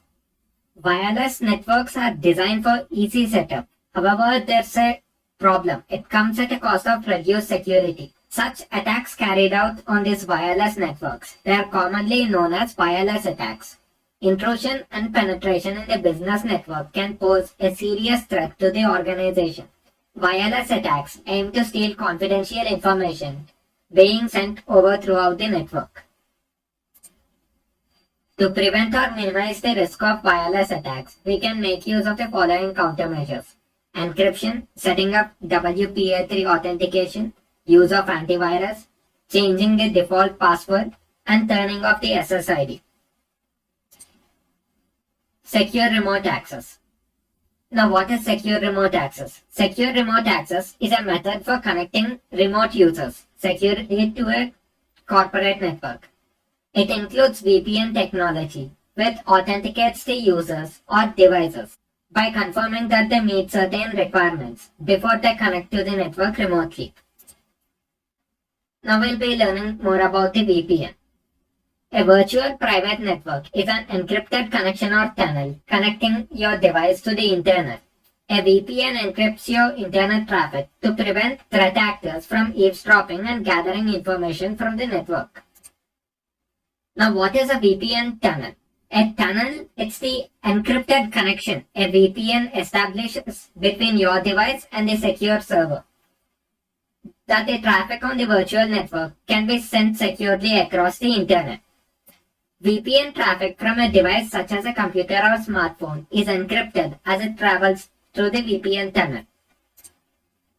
Why use a VPN in the first place? VPNs are cost-effective way to connect remote users to organizational network in a secure manner, while simultaneously improving this network connectivity speeds.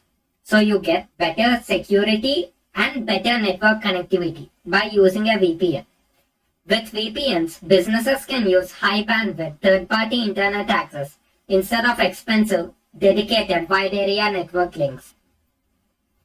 Now there's different types of virtual private networks. Primarily there's two types, remote access VPN and site-to-site VPN. There's two subsets for it, intranet VPN and extranet VPN. We'll learn about the remote access VPN. It allows a user to connect to a private network and access all its services and resources remotely via the internet. The connection between the user and the private network occurs through the internet, and the connection is secure and private. Whereas in a site-to-site VPN, it's usually used in large companies or organizations with branch offices in different locations. Such organizations use site-to-site VPN to connect the network of one office location to the network at the another office location, the intranet-based VPN. When several offices of the same company are connected using site-to-site VPN time, it's called as intranet-based VPN. Only the organization's offices are connected in this network. There are no outsiders. Whereas in an extranet-based VPN, when companies use site-to-site VPN to connect to the office of another company, here they use site-to-site VPN to connect with an outside external organization. It's called as extranet-based VPN. Now we'll be discussing about the Bluetooth technology. Bluetooth is the wireless standard technology used for transmitting data over short distances. It uses radio waves for communication. The transfer speed is 2.4 GHz and the range required for a Bluetooth transfer is somewhere around 10 to 30 meters. And there's different types of Bluetooth attacks carried out. There's three types of Bluetooth attacks: bluejacking, bluesnarfing, and bluebugging. Bluejacking, it's the most common form of Bluetooth hacking. This happens when a hacker searches for discoverable devices in the area, 10 to 30 meter radius, and then sends spam in the form of text messages to devices. It was once used to mainly prank people in the past when mobile devices came with Bluetooth that was automatically set to discoverable. Bluejacking is used for spam messaging, and the hackers who use this do it to frustrate others or spread a message. The method does not give hackers access to your phone or the information on it. Here the hacker doesn't gain control of your device but spams you. Moving on, bluesnarfing attack. In a bluesnarfing attack, a cyber criminal or hacker gains access to a victim's phone data. This is only achievable if the targeted phone has Bluetooth turned on and set to discoverable. To carry out such an attack, a hacker connects their phone to the victim's phone, allowing the hacker to access and retrieve data from the linked phone. This is usually done with a tool like blue diving, which detects vulnerabilities in surrounding devices. Bluebugging. If a hacker bluebugs your phone, they gain total access and control of your device. This allows them to access all the information, including the device, photos, apps, contacts, and so on. Bluebugging can happen when your device is left in the discoverable state. From here, hackers gain access to your phone at the same point they do when performing bluejacks. However, this is a much harder form of hacking than bluesnarfing and bluejacking. Although this is only feasible on older phones with outdated firmware, newer smartphones and their owners are less likely to have this happen to them because of the constant updates mobile operating systems receive. Now there's a Bluetooth vulnerability called Blueborn. Blueborn is an attack virus that spreads through the air and gets into a device via Bluetooth, and then they can take full control of this device. The targeted device does not need to be paired to the attacker's device or even to be set on discoverable mode. If your Bluetooth is on and you are in the vicinity of already infected device, then the attack virus will easily get transferred to your device without asking for any permission. This happens even if your device isn't set to discoverable, but still the Bluetooth is open to other devices. This virus needs zero human interaction and no internet connection. Now, how to counter these Bluetooth attacks? To begin with, change default pins of your devices and do not leave your devices in discovery mode unnecessarily. Turn off Bluetooth when you aren't using it and make sure your device firmware is up to date. Now we'll be discussing about the RFID technology, radio frequency identification. It uses radio waves to read information stored on a tag attached to an object. RFID refers to a wireless system comprised of two components, tags and readers. The reader is a device that has one or more antennas. They emit radio waves and receive signal back from this RFID tag. And the tags use radio waves to communicate their identity and other information to nearby readers. These readers can be passive or active. Passive RFID tags are powered by the reader and does not have a battery. Active RFID tags are powered by batteries. Now, what's the use of the RFID? RFID technologies include the following applications. You can use the RFID tags for inventory control, equipment tracking, personal tracking, and providing data for electronic record systems. NFC, Near Field Communication. NFC is a subset of RFID. The key distinction between RFID and NFC lies in their transmission ranges. Near Field Communication is based on RFID technology but has a much lower transmission range, whereas RFID technology has a lot of range. NFC can be used for data exchange, mobile payments, quick device pairing, and home automation. Network security controls. Network-based security or protection is a process of preventing unauthorized access to the network. Network security controls protects the IT infrastructure from unauthorized access, email spoofing, denial of service attacks, trojans, and other malwares. And there's different types of network attacks, and they can be categorized as follows. Active attack. In an active attack, threat agent initiates and executes commands to disrupt the network's day-to-day operations. The idea is to sabotage their operations. Whereas in a passive attack, threat agent intercepts the data traveling through a network without disrupting the network's day-to-day operation. In a passive attack, the hackers, they try not to get caught. Firewall. What is this firewall? A firewall is a network security device that monitors the incoming and outgoing network traffic. And this firewall decides whether to allow this specific traffic or to block it. Based on a defined set of security rules it has to follow. Firewall applies these rules to control the traffic flowing in and out of the network. It only allows authorized users to access the network and prevents hackers from accessing the network by denying access to unauthorized devices and suspicious traffic. Now we'll be discussing about the web application firewall. It monitors and filters the network traffic and blocks HTTP traffic.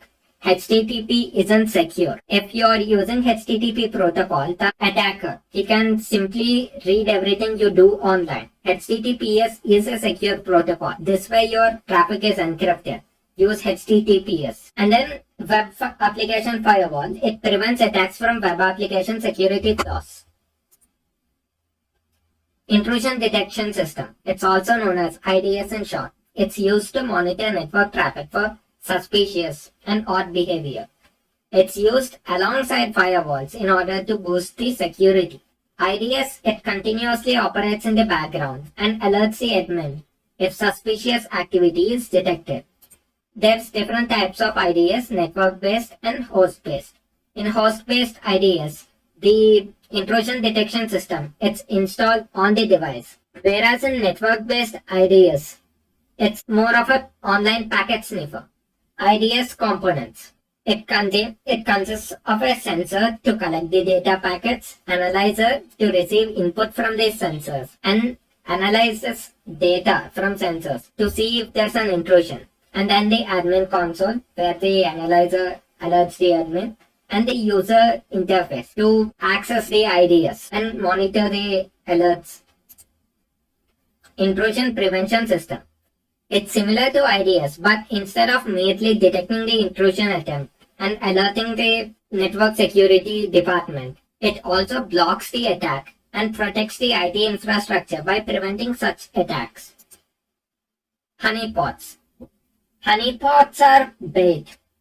Honeypots are a sacrificial computer system that's intended to attract cyber attacks.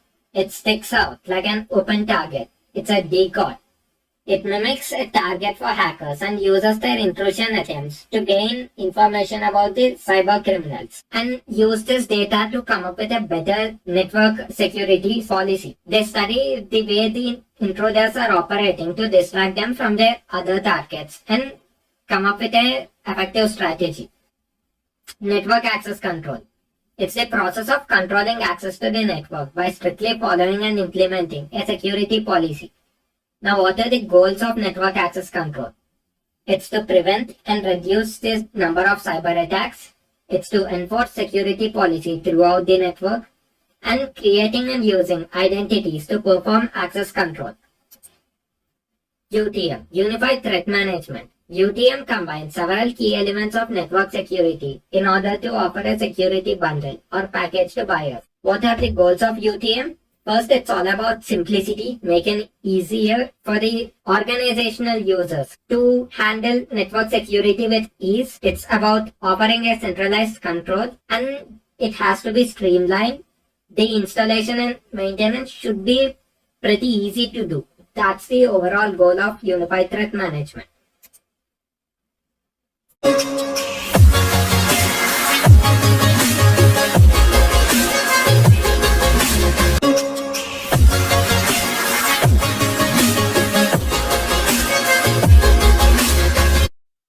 In this video, we will learn about identification, identity management controls, and identity management policies. Identification. Identification is a set of techniques used for carrying out tasks such as identity proofing and creation of a user account in a database. Identity and access management involves identifying, authenticating, and authorizing individuals to have access to systems or networks. The idea behind IAM is to ensure right users have the access to right resources at the right time for the right reasons. Firstly, it begins with the identification process. It identifies the user and then it authenticates if it's really the user trying to access the resources. You can authenticate the user with the passwords, biometrics, or with the use of multi-factor authentication. And then the user will be authorized to access these resources. In the end, based on the user's roles and responsibilities, the account has to be managed. It falls under user management or user accounting. Network administrator.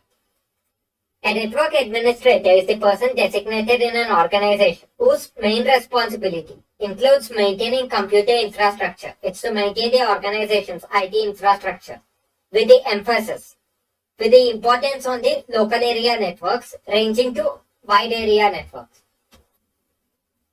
A network administrator is someone who is responsible for maintaining the server integrity, whereas the user or client is responsible for safeguarding their login credentials. User or the clients are responsible for safeguarding their login credentials such as the username or password from falling into the wrong hands. And the network administrator is responsible for maintaining the server and ensuring that it isn't compromised. This process is carried out with the use of digital certificates and smart cards. Single sign-on authentication. SSO in short is an authentication method that allows users to securely authenticate with multiple applications and websites just by using one set of credentials. The user authenticates their identity to an entity known as the identity provider. And after this identity provider authenticates the user, the identity provider issues a token to this authorized user. The user can use this token as a proof of authentication, that I'm in the clear to access this website or applications and log in to avail the services and make use of the resources. Moving on, background verification. Background verification or background check. It's the process of checking an employee or applicant's background to ensure that the candidate is trustworthy before granting access to the system. It's to make sure that the candidate is not hiding any criminal record or any affiliations with threat actors. Usually, background verification is carried out before the candidate is hired into the organization. Onboarding. After a candidate clears the background check, then the organization must decide what resources the employee can access and then allocate the clearance according to the employee's roles and responsibilities. After onboarding, only then the account login credentials or authentication means have to be given to the candidate in a secure manner. At the end of the onboarding process, the employee must also be trained and made aware of the current security policy in place and the rules and compliance requirements in place to lessen the likelihood of an incident by the new employee. Personal policies for privilege management. There are various personal policies in place for managing the employee privileges, and they are as follows. There's a least privilege policy, job rotation policy, and mandatory vacation policy. These policies are in place to make sure that the employee won't be able to abuse their privileges. We'll begin with the least privilege. The idea behind least privilege is to grant the employee the bare minimum number of necessary privileges for an employee to be able to fulfill their responsibilities and nothing more. This way, an employee won't have access to the resources they don't require and it reduces the risk.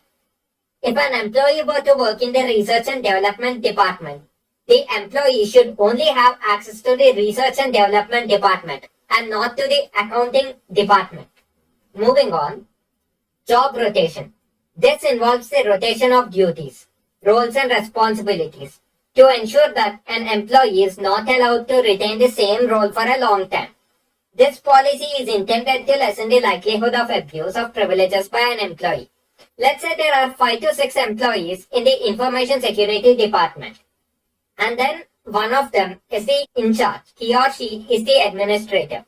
Then the organization have to make sure that the administrator isn't in the same role for more than 6 months or so. This way, when the next employee takes over as the administrator, he or she will be able to run a check and see that the previous employee didn't interfere or didn't tamper with the infrastructure. This way, the likelihood of abuse of privileges by an employee is lessened. This is the idea behind the job rotation policy. And lastly, there's the mandatory vacation. The employees are forced to take a vacation or a leave of absence as someone else fulfills the responsibilities that come with their role. It is especially helpful for organizations that require their employees to work at a highly competent level each day. If they are to work continuously without any vacation or so, then it's likely that the employee's performance level goes down. And it isn't ideal in an environment where the employee needs to work at a highly competent level each day. So, employees must take mandatory vacations from time to time to relax. And then there's the offboarding policies. The definition of offboarding is the process of formally separating an employee from the organization they work for as a result of the employee's resignation, termination, or retirement. The purpose of offboarding is to protect the interests of both the employer and the employee that's leaving the organization and to smooth this entire ordeal or transition. A thorough offboarding process has many steps. It includes all of the policies and procedures that need to be followed, so there are no loose ends after an employee leaves. Firstly, there's the exit interview. Exit interviews are used to ensure that the employee departs from the organization in a graceful manner. Exit interviews are meant to collect the feedback from the employee that's leaving the organization and take note of the employee's thoughts before leaving. Before the employee leaves, The employee's privileges have to be revoked and the user account must be disabled or suspended to reduce security risk. To make sure that a threat actor won't be able to use the employee's credentials against the organization. Recovery of company assets. Before letting the employee leave from their organization, the organization must recover the assets it issued, such as the work laptop, mobile devices, smart cards, USB media, and other relevant assets that the organization owns. And then it's the recovery of personal assets. Before letting an employee leave from their organization, the organization should also make sure that the employee is no longer in possession of sensitive data.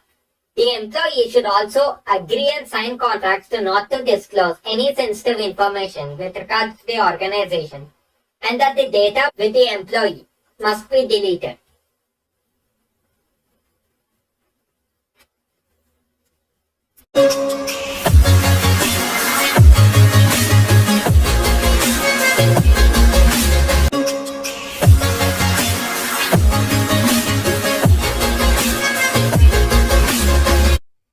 In this video, we learn what cloud is, what virtualization is and its applications, bring your own device policy, and security testing and its role. We'll begin with the concept of virtualization.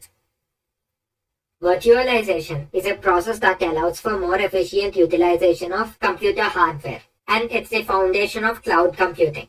Now, what is this virtualization? It is a technology that allows you to run multiple operating systems side by side. By using the same hardware, you'll be able to run different operating systems using the same computer hardware. Virtualization is the foundation of cloud technology. Hypervisor. A hypervisor, also known as a virtual machine monitor or VMM in short, it's the software that creates and runs the virtual machines. A hypervisor allows one host computer to support multiple guest VMs by virtually sharing its resources, such as memory and processing. Hypervisors make it possible to use more of systems' available resources and provide greater IT mobility, since the guest VMs are independent of the host hardware. Let's say you have a computer with 16 gigs memory, RAM, and it has 8 processors. And right now, about 3 of them are in use and about 4 GB memory is in use. With the rest, using a hypervisor, you could run an Ubuntu operating system if need be. Since hypervisors make it possible to use more of a system's available resources, this means that they can be easily moved between different servers because multiple virtual machines can run and operate on a single physical server with a hypervisor. It reduces the requirement for space, energy, and maintenance. To summarize, the hypervisor drives the concept of virtualization by allowing the physical host machine to operate multiple virtual machines as guests. Cloud computing. It's the use of remote servers on the internet in order to store, manage, and process the data instead of using a physical or local on-site computer server. You'll upload this data and process it on a cloud, and this cloud, it's on the internet. Simply put, cloud computing is the delivery of computing services such as servers, storage, databases, networking, software, analytics, and intelligence over the internet. Features of cloud computing. You'll be able to avail remote services. You'll have cloud backups. You'll be able to run virtual desktops or applications. You'll be able to host web applications. You can increase the storage whenever you want. Rapid elasticity. Cloud computing also provides you the on-demand access. Benefits of cloud computing. First, we'll begin with the cost. Cloud computing eliminates the need for buying hardware and software and setting it up and running it on local data centers. You'll be able to save a lot of money. Speed. Most cloud computing services are provided self-service and on-demand, so even vast amounts of computing resources can be provisioned in minutes, giving your business a lot of flexibility and taking the pressure off capacity planning. You could upgrade your plan within minutes instead of spending a lot of money and time on setting up the IT infrastructure. Performance. The biggest cloud computing services run on a worldwide network of secure data centers, and they are regularly upgraded to the latest generation of fast and efficient computing hardware. This offers several benefits over a single corporate data center, including reduced network latency for applications and greater economies of scale. Productivity. On-site data centers typically require a lot of racking and stacking, hardware setup, software patching, and other time-consuming IT management chores. With cloud computing, it removes the need for many of these tasks, so IT teams can spend time on achieving more important business goals. Software patching, hardware setup, it's all the worry of the cloud service provider now. Reliability. Cloud computing makes data backup, disaster recovery, and business continuity easier and less expensive because data can be mirrored at multiple redundant sites on the cloud service provider's network. Security.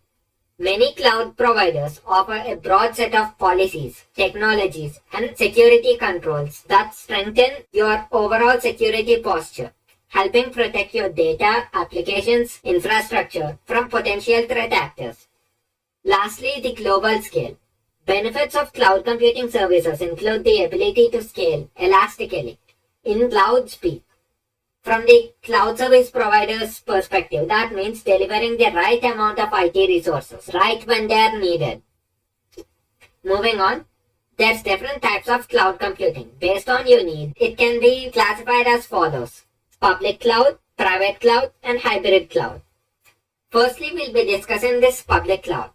Public clouds are owned and operated by third-party cloud service providers, which deliver their computing resources, like servers and storage, over the internet. Microsoft Azure is an example of a public cloud. With a public cloud, all hardware, software, and other supporting infrastructure, it is owned and managed by the cloud provider. You access these services and manage your account using a web browser. Whereas in a private cloud, it refers to a cloud computing resources used exclusively by a single business or an organization. A private cloud can be physically located on the company's on-site data center. Some companies also pay third-party service providers to host their private cloud. A private cloud is one in which services and infrastructure are maintained on a private network. Only the organization can access the private cloud. It's not public. Differences between the public cloud and private cloud. In public cloud, the virtualized resources are publicly shared, whereas in a private cloud, only the organization can access it. A public cloud supports multiple customers, whereas a private cloud only has a handful of dedicated customers. Public cloud supports connectivity all over the internet, whereas a private cloud supports connectivity over private networks only. Public clouds are suited for less confidential information, whereas if you want to keep things more private and confidential, a private cloud is more suited for it. Now we'll be discussing about the hybrid cloud. It's the best of both. Hybrid clouds combine public and private clouds bound together by the technology, which allows this public cloud and private cloud to share data and applications between them. By allowing data and applications to move between private and public clouds, from and to private and public clouds, a hybrid cloud gives your business greater flexibility, more development options, and helps you optimize your existing infrastructure, security, and compliance requirements. Now we'll be discussing about the different types of cloud services that are offered. Firstly, we'll be beginning with the infrastructure as a service. This is the most basic category of cloud computing services. With this, you rent IT infrastructure, that is the servers and virtual machines, storage, network operating systems. You rent it from a cloud provider and you pay it on a subscription basis, on a pay-as-you-go basis. Software as a service. It's a method for delivering software applications over the internet, on demand, and typically on a subscription basis. Users connect to the application over the internet, usually with a web browser on their phone, tablet, or PC. Google Stadia is an example of software as service. Google Stadia, it allows you to play games on their server. You simply connect to their servers and then you get to play the video game. And then lastly, platform as a service.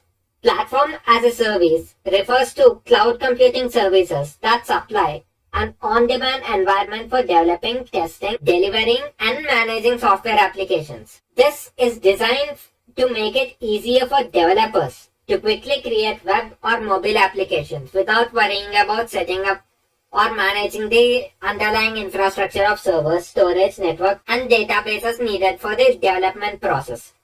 Platform as a service is useful for developers. Moving on, we'll be discussing the Bring Your Own Device policy.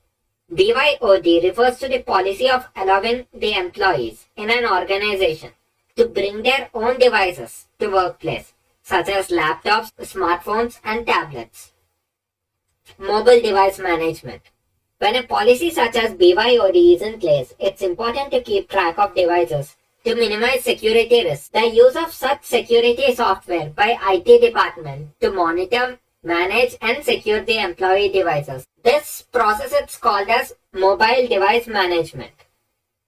IoT, Internet of Things. Internet of Things is the network of devices that connect, interact, and exchange data between the devices to collect information and generate insights. What is Internet of Things and how can it help your business? IoT enables your organization to analyze and act on data. It allows you to make smart decisions in real time with a timely and relevant insights about your business and customers that come with this new source of data. There's a lot of potential for all kinds of industries, ranging from manufacturing, transportation, energy, agriculture, retail, and government, to operate more efficiently and provide new value to customers by implementing the right Internet of Things solution, IoT solution. IoT security challenges. Firstly, there's the problem of insufficient testing, and it's vulnerable to brute forcing attacks. It's more prone to malware and ransomware, and there's data security and privacy concerns. Now we'll be discussing the security testing. First, the vulnerability scan. What is vulnerability scan? It's the process of inspecting systems and networks for vulnerabilities or weaknesses, which can be taken advantage of by threat actors to disrupt and take control of IT infrastructure. Specialized tools or softwares known as vulnerability scanners are used to help administrators find and address vulnerabilities. Vulnerability scanning is a never-ending and ongoing process. These scans have to be conducted periodically. Now, what are the goals of vulnerability scanning? Firstly, it's to identify the vulnerability. Then it's to identify the potential lack of security controls, and then to identify the common misconfiguration. The idea is to reduce the attack surface. Moving on, penetration testing. In penetration testing, the pen testers or ethical hackers are tasked by an organization to try and hack into their IT infrastructure. Now, why do that? The goal of pen testing is to find vulnerabilities and reduce the attack surface in order to protect the IT assets. There's three types of pen testing. Firstly, there's the black box testing, white box testing, and grey box testing. Black box testing. In this scenario, the pen tester has zero knowledge of the organization's security policies, controls in place, and the IT infrastructure. The pen tester has to gather info on the organization, and the pen tester should come up with a plan to hack and exploit the IT infrastructure. This testing simulates an attack from an external threat actors. In this scenario, since the pen tester doesn't know much, he has to gather as much information as he can, and it includes a lot of trial and error. Whereas in white box testing, the pen tester has complete knowledge of organization's security policies, controls, and IT infrastructure. Since the pen tester has access to this information, the pen tester can devise a more tailored approach to hack into their systems. Here there isn't much of a trial and error since the pen tester is aware of the security controls and policies. He'll be able to come up with a more organization-specific attack. This testing simulates an insider attack. Grey box testing. In this scenario, the pen tester has some knowledge of the organization, but not complete information about the grey box testing. Now we'll be discussing about the security audits. It's the systematic review of security policies and controls in place. The purpose of this review is to test the effectiveness of the security measures in place. The goal of a security auditor is to provide an impartial and unbiased review of the security controls and policies in place. Now there's two types of security audits: internal audit and external audit. Internal audit is performed by the organization's internal staff or employees.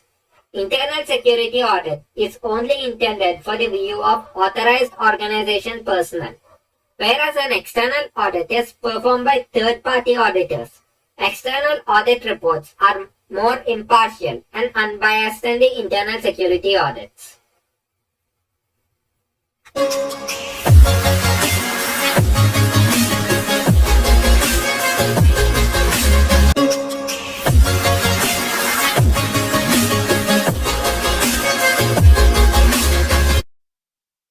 In this video, we will learn about implementing account policies and authorization solutions.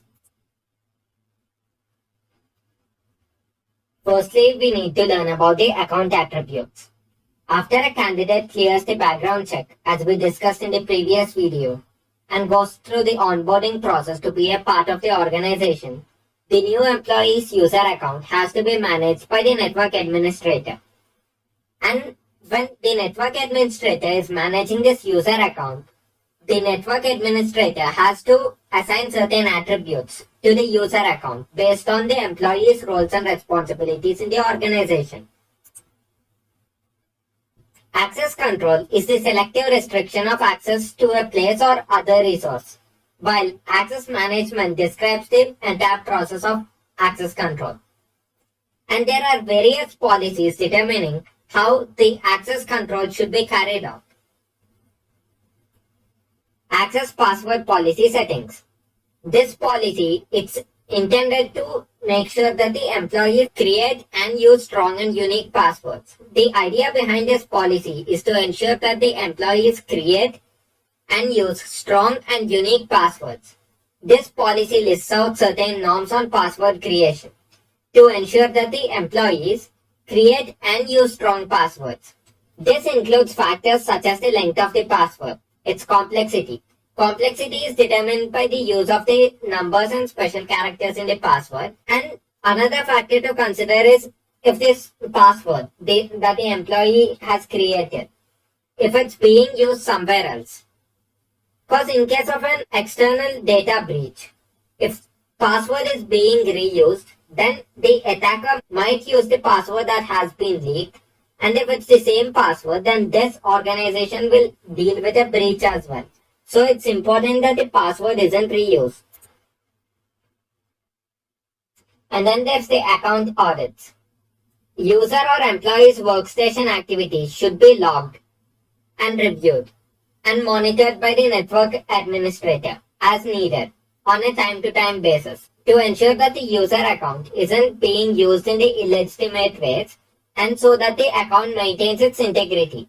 The idea is to track all user and actions carried out on the user account and to spot any potential discrepancies to make sure that the user account is in compliance with the security policy. Account lockout. If the audit logs were to show sign of an incident, the Information Security Department should be able to immediately disable this compromised user account at a moment's notice, at an instant, to limit the potential damage caused to the organization. This process is known as the account lockout. OAuth, Open Authentication. It's an open standard authorization protocol that provides applications the ability for secure designated access. For example, when logging into the site Udemy, instead of typing the email and password, you can simply tell Google or Facebook or your Apple account that it's okay for Udemy.com to access your profile without having to give Udemy your account password. This minimizes risk in a major way. In the event Udemy suffers a data breach, your account, let it be Google account, Facebook account, or Apple account, that password remains safe. OpenID Connect. It's a simple identity layer on top of the OpenAuth 2.0 protocol.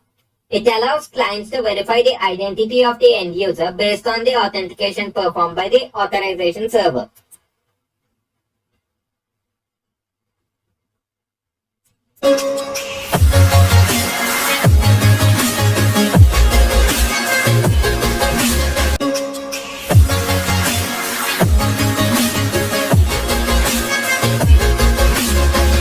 Incident Management and Response System. In this video, we'll learn what an incident is, incident management, and various stages involved in incident management, incident response plan, incident response metrics, and gap analysis.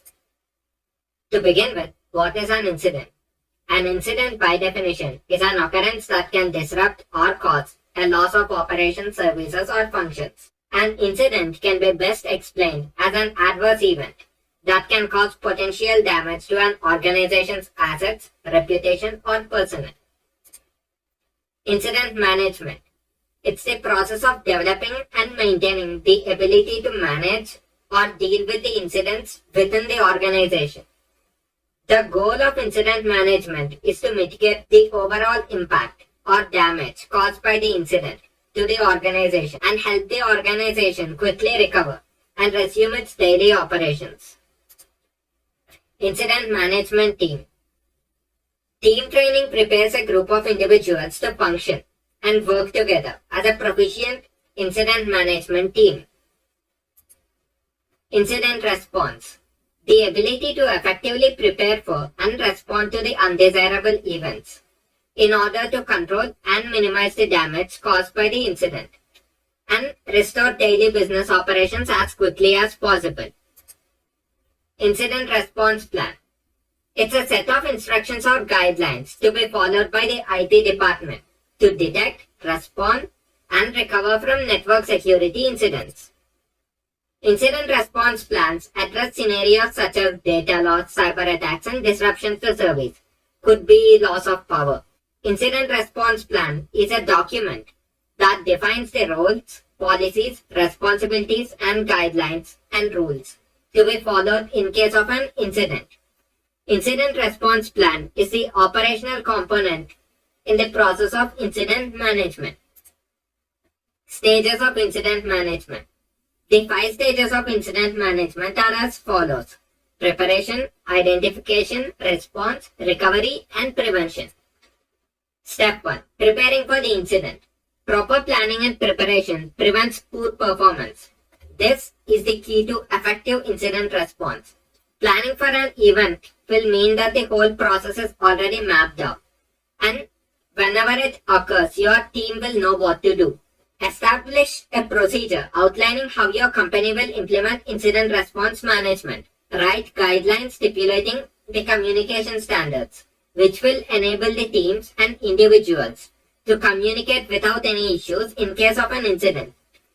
Always gather information, threat intelligence. Organize threat hunting exercises to discover issues that are already active within your company. This will allow you to be one step ahead of the game. Evaluate your threat detection capability and implement the improvements based on the findings. Identification of incident. When the alert is triggered, it might be sent to you via an email, SMS, or an automated system notice, or even by personal notification.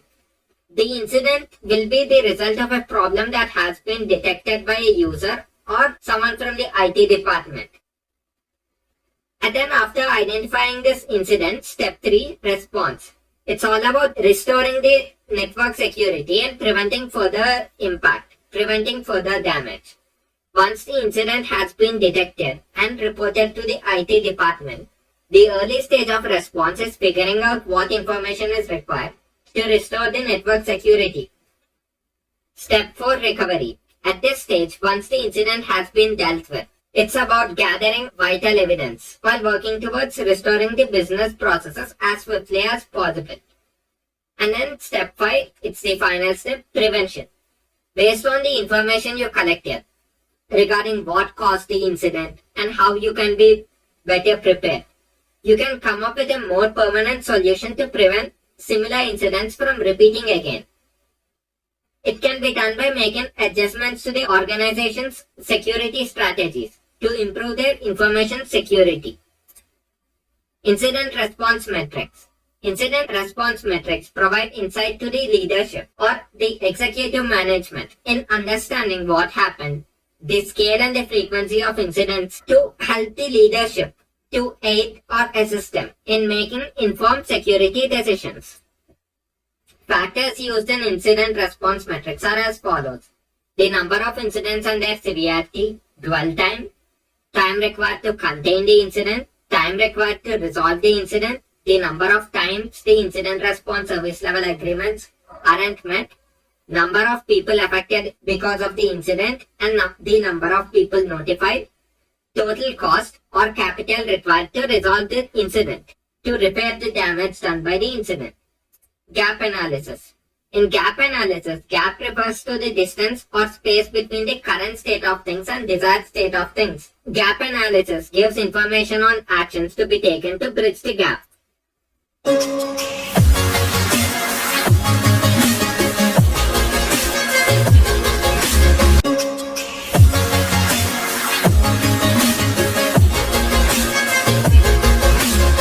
Digital forensics. In this video, we learn what digital forensics is, its goals and process, assessment types, what digital evidence is, and chain of custody. Digital forensics. It's a branch of forensic science encompassing the recovery, investigation, examination, and analysis of material found inside digital devices, often in relation to mobile devices and cybercrime. What's the goal of digital forensics? It's to examine digital media to identify, analyze, preserve, recover, and present facts and opinions about digital information. Digital forensics is the process of uncovering and interpreting electronic data.